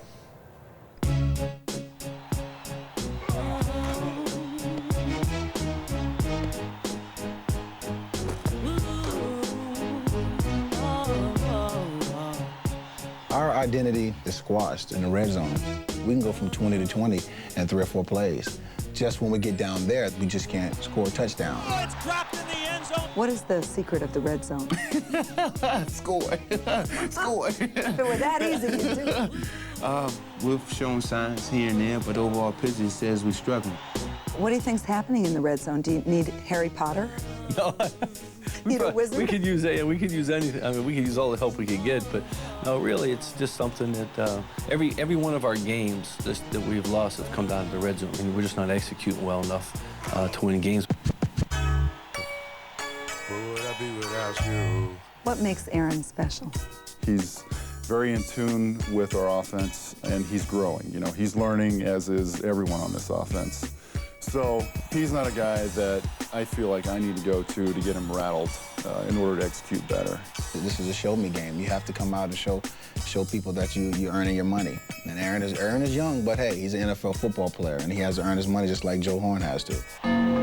2 weeks ago, Jet safety Damian Robinson grabbed Brooks's face mask, but that wasn't even the worst of it. I didn't feel the pain at all in my neck. You know, it was directly in my foot. That's so unbelievable, because it looked like your head was like The Exorcist. I'm flexible. I'm a real flexible guy. See these limbs? These limbs. A gymnast. Yeah. Turley is out of control. You want to protect your quarterback and everything else, but you've got to be able to keep your wits about you. I understand why Kyle did it. After watching the film, you know, he wanted to protect Aaron. I don't agree with what he did, throwing the helmet and, you know, the obscene gesture. I don't agree with that. I think that hurt the football team. Did you have kind of mixed emotions on it? You were kind of a feisty player yourself. You know, back when I played, I mean, that was probably every week or every day, but, you know, times have changed, the game has changed, and he's either kind of conform with the game or he's going to have to get a new job. In the locker room, in the hearts of the guys that I look in the eyes every day, we're champions, but we have to prove it on Sunday. And that's what the NFL is all about. We haven't done it yet. What Jim Haslett is looking for in the red zone from Aaron Brooks is simply better decision-making. Not taking a sack doesn't mean throwing it up for an interception. Well, as for Kyle Turley, he's become kind of a cult figure in New Orleans. Women are calling the radio stations. They want to become Turley's girlies. Mike, was there an equivalent? That almost happened to me. They were calling a radio station to get me out of town. It was close. Let me tell you a little bit about the Saints. The Saints are a very solid football team. Jim's done a good job with them. I think one thing, they've got to control the clock with other people than Ricky. They got to get the ball to Horn, to Jackson, to Cleveland, and they can't give up the big plays on defense. I tell you, this is a very solid football team. They are going to be so physical today, Indianapolis is going to wonder what hit them. Well, if Brooks wants to get a good example of what you do as a quarterback in this league, especially in the red zone, watch Peyton Manning. Despite the hit last week Peyton took, and it was a good one last week, he took right under the chin from Bromell, who was fined $15,000 for that hit. Peyton Manning is going to be in the game. You hear about Peyton Manning wearing a mouthpiece and Peyton Manning audibling. Hey, this is the Dome. It's loud. Don't worry about it. They use a lot of hand signals to the left, to the right, especially to Marvin Harrison. Marvin Harrison is his guy. And Jim Haslett told me that Fred Thomas, the young cornerback, is going to go one-on-one with Marvin Harrison. Look for that matchup. And he is the very best there is at nonverbal communication with the hands. He gets a lot of that from his dad. How about Archie? Every time I watch Peyton, I think of Dad Archie. Here we are in the Falcons. I was coaching the Falcons. Claude Humphrey flushes Archie, and Jeff Merrill hits him. Like father, like son. You wonder where the toughness comes for Peyton. We were accidentally here, broke Archie's jaw, and they had to wire him up. That was helmet to helmet, Jerry. You teach that? You know, in those days, you didn't get fined for that. We never got fined. In fact, we threw a party over that one. That was the old Grits Blitz. Hey, let me ask you, 3 years down the road, Mike, why did you want Ricky instead of Edgerrin James in that draft? Well, we thought Ricky Williams was the best player coming out, and plus the Saints needed a football player down there that they could relate to, that they could build their organization around. They were marketing the coach down there. That didn't make much sense. Plus, when I shook hands with Edgerrin, he didn't seem very authoritative, and I mean that. And the only film I really watched on him, I watched him against UCLA, and everybody ran against UCLA. Tell me about his handshake, Mike. What did it feel like? It's kind of weak. Come on, Mike. Come on, Mike. Come on, Coach. Come on. Thank you, Leslie. Ricky should have a restaurant. And next, the Ravens and the... So I got a helmet here. Yeah, I got one too. So you basically... No, John, come on. Didn't you watch Turley? Oh, you got it below. Yeah. All right. You got to fling it, man. Grip it right on the mask. Here. Right here. Okay, and then you give it a fling. Yeah, go for it. You think I should really throw it? Go for it. What the heck? Oh, look at it. Oh, baby. What did I break? I'm going to try one too. Oh, boy. See, I did it. I flinged it just like that. How about We're in that? trouble. I think Yes, I sir. could got more distance on We'll mine, be fined by Fox Sports Net for doing that. And maybe the NFL for that matter, too, because they were official NFL helmets that we just threw. And notice they weren't any of our teams in our region. No, sir. By the way. Hey, reminder later this Back to the Best Damn Sports Show, period. And today's guest is an NFL lineman who plays to the echo of the whistle and will do whatever it takes to defend a teammate. We saw that a few weeks ago when he rescued Saints quarterback Aaron Brooks by going after Jet safety Damian Robinson and tossing his helmet. He's tough, he's durable, starting every game since being taken with the 7th pick in the 1998 draft. Please welcome Saints offensive tackle Kyle Turley. Yeah. Hey, Kyle, what's up, man? What's How you doing? You remember DeMarco? Kyle Turley, Tom Arnold here. You know, it's such an honor. It's such an honor to have you here. I actually know a little bit about you, about your history from San Diego State. My fiance Shelby knew you and said you were a wonderful, nice, mellow gentleman. That's what she said. Yeah, I know Shelby. She's a great girl, and she knows exactly what she's talking about. Exactly.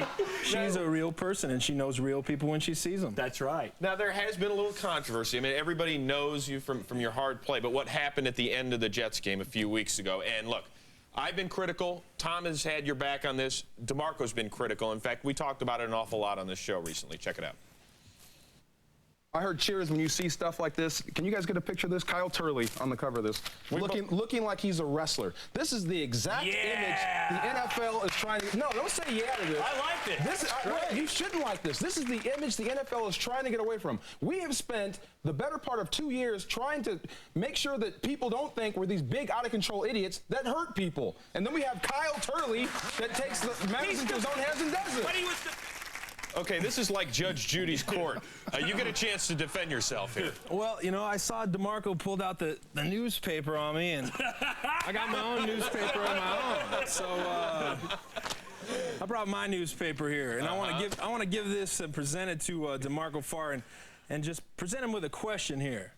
Now, I watch the show, and every show, DeMarco's always, you know, with the Super Bowl ring and giving everybody dap with it, bling, bling, look what I got. I just want to show you, man, if this is Kurt Warner, you do not have that ring, and you do not be sitting in this chair right here, because that's who got you to where you are. The Rams were a terrible team. Kyle, Kurt Warner was the savior of that organization, and he brought that team to where it is today. Without Kurt Warner, that team is nothing. There is no way in the world. My job is to protect that quarterback. Your job is to protect the quarterback on the field. Your job where is this being played? Your job is to block, not to take matters into your own hands like you did here. My voice is out. I'm sorry. Explain to me the matter where I went wrong. Tell me where I went wrong. Kyle, man, you cannot tell me that what you did was cool. You threw a helmet 20 yards across the field. What's football about that? You know, you got 100,000 kids watching you. That's not cool, man. It's not cool to stand up for your teammate. It's not cool to stand up for the person who's going to get you to where you need to be, to protect the guy, to protect your brother out there. Because to me, Aaron Brooks is my brother. I don't know about your teammates and how they felt about you. We were a family when we played. Well, and believe me, man, when I played against you, when you used to go after Kevin, because Kevin wouldn't take care of himself, so I had to get on you. Look I had to go at it with you. DeMarco, and you know it's true. Kurt Warner gets his head wrenched like that. You have an opportunity to get even with somebody for it. Are you in there? Yeah, I go after his quarterback. I'm not going to go after the guy that did it. That's stupid. But he had the opportunity. You played defense. He was on offense. If you try to wreck my quarterback, especially Kurt Warner, I'm going to go after yours. That's right. And I'm going to put him down within the framework of the game. Right. I'm not going to go after the guy that did it. I'm out of the game. He's out of the game. But he had the opportunity because he's on offense, man. And the defensive guy, he had him right there. He's, you know. Kyle, do you have any remorse for what you did at all? Yeah, the only remorse I really have for this situation is that I didn't throw the helmet into the stands so the fans could have ripped it into a million pieces. All right? Because all this stuff that he's talking about within the parameters of the game, whatever, this is what I want to present him with. If the cameras can focus in on that. Yeah, I got a picture of it. This is Aaron Brooks, and at this point, I've had 2 doctors send me fan mail, 2 doctors, physicians, say if this guy is not the athlete he is, he's maybe possibly going to be a quadriplegic for life, okay?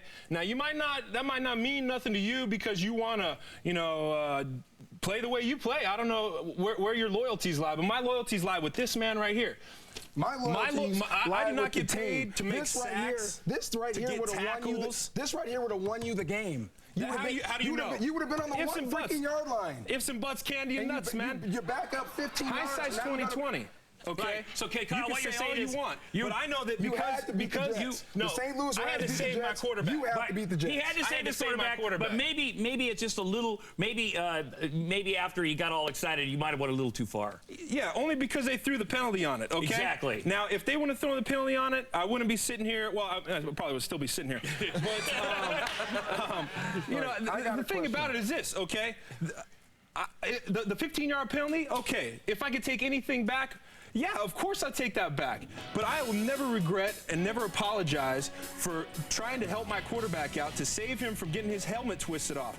Because if much more with Saints lineman Kyle Turley. The discussion will continue over in the cage right after this, all right? Gateway Store.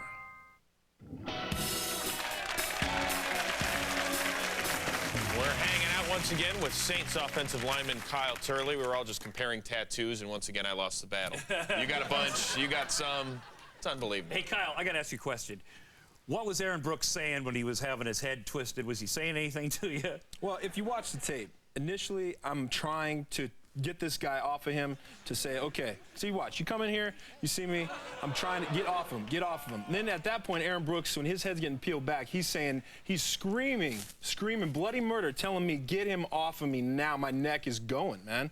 And I snapped, you know, honestly, I mean, this is my buddy right here, and this guy is literally, you could, shoulder pad, whatever. You know a face mask from a face mask. I know you do, okay? I'm sure you've grabbed a couple in your time. So you know a face mask other than a shoulder pad. I know and there ain't no difference. I mean, there's a big difference, and there's no comparing the two. So when that's going down, I mean, the situation presented itself, and I reacted, and that's my reaction. And your coach was really pissed off. Jim Haslett said he thought about cutting you that night. But then he went home and saw the film and said, now I understand his initial intention. Haslett is going to cut him. No way. Really? So you don't believe you? I believe he said that to protect you from the league. Protect you from the NFL. He said it because he's an emotional player. I mean, Jim Haslett is as emotional a player or as emotional coach as I am a player. I mean, that's how he did it when he played in the league. I mean, you know, the whole Terry Bradshaw thing, everything. I mean, because of me, I'm bringing all this stuff up back about him. Well, let me ask you this, Kyle, man. I don't know where this is going, but look, you want to be known as what in the league? You want to be known as the best, the craziest, the what? I want to be known as a guy who will stand up for what's right on the field, protect his quarterback, protect his running back, get downfield and make blocks, do the extra things that offensive linemen characteristically do not do. I'm the guy who's going to make those blocks. I am going to do it within the parameters of the rules of the game. I do not get fined on a regular basis. Do you want to win championships?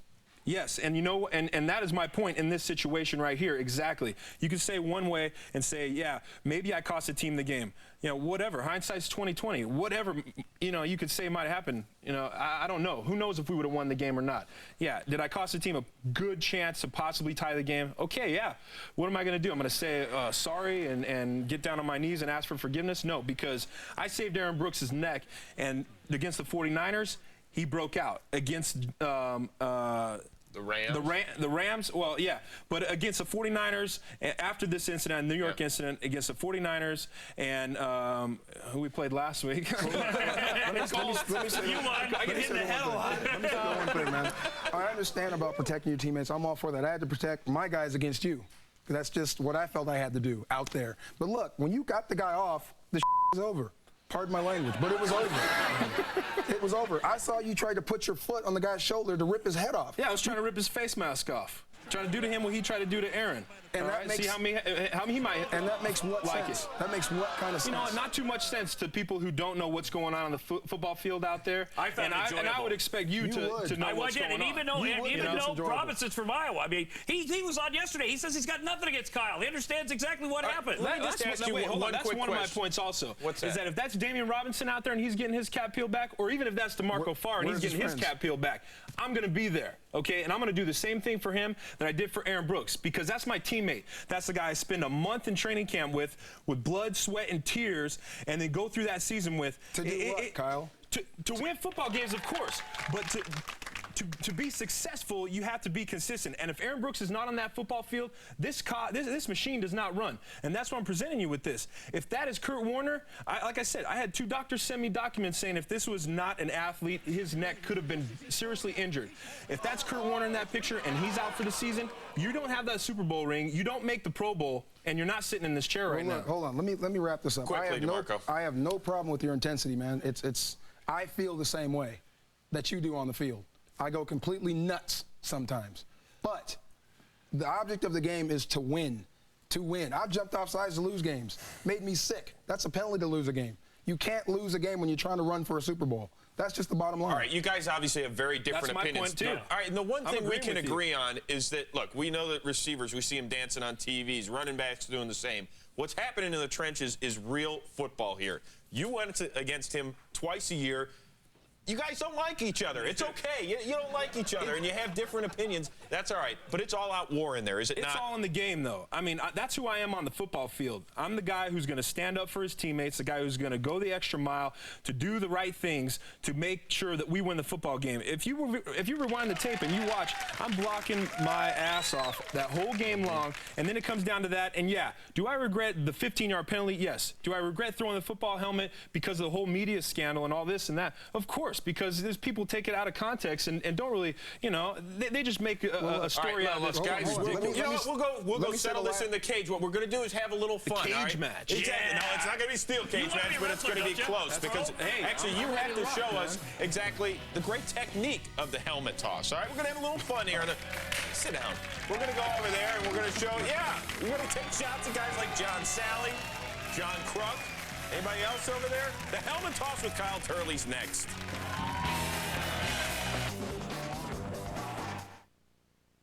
Welcome back to the Best Damn Sports Show. We're hanging out with Saints offensive lineman Kyle Turley. We've been talking a lot about that incident with the Jets, throwing Damian Robinson's helmet. All right. You know, it might not have been all that funny then, but it is right now because what we're going to do a little helmet toss with our fellas here. Not for distance like you did down in the Superdome, but for accuracy. Okay, that's what counts. So we're going to take shots at some of our favorites over there, all lined up. You'll bat cleanup. You'll bat last. Hey, by the way, Kyle, Fabio retired, so I think you got some work on the romance books. Yeah, exactly. I'm in there, man. John Kruk, you're up first. And, of course, you get the Packers helmet, and you also get to toss it at me down there. Oh, excellent. Excellent. No, down there. A little picture. I found this. I'll never forgive myself. I can't stand you. I think I hit when it fell. That was good. All right, John Sally, get up here, man. Get up here. Oh, why Come on, man. I like the all right, Minnesota. You're going for DeMarco right now. Look at that look DeMarco's got on that. DeMarco, I really like you. No. Next year. That was the other thing we had. Nice. Very good. That's Black Pride. DeMarco, you're up. Black Pride. See what happens? You get John Kruk. Let's go. Come on, buddy. Little hustle here. Go easy. Tyler, let's go. All right. Ready? Good for John Sally. Oh, that was weak. God, this is terrible. All right, Kyle, you get to show us. My turn. How it's done? Let's see. I'll take the Vikings. I'm gonna throw the Vikings. All right, hold on. Let's see how you really do it. We're gonna check out the video. We want to see the long flowing. There it is. Look at the hair. It's all over the place. So just in case you forgot, that's how you're doing it. Of course, we left you the special Tom Arnold. The Tom Arnold. Okay. Let's get it going here. Oh, now give another one. Hurry up. There you go. Let's get the Niners. There you go. We got Green Bay. I'm gonna get it. Nice. Very good. Hey, Kyle, come here, man. Thanks for being a good sport, explaining your side. DeMarco, thanks for hanging in there. You too, all right? Hey, the Saints are in action this weekend up in New England. They got a big game. They're looking to go to 6-4 overall. All right? Hang on, a lot more of the Best Damn Sports Show, period, coming your way after this.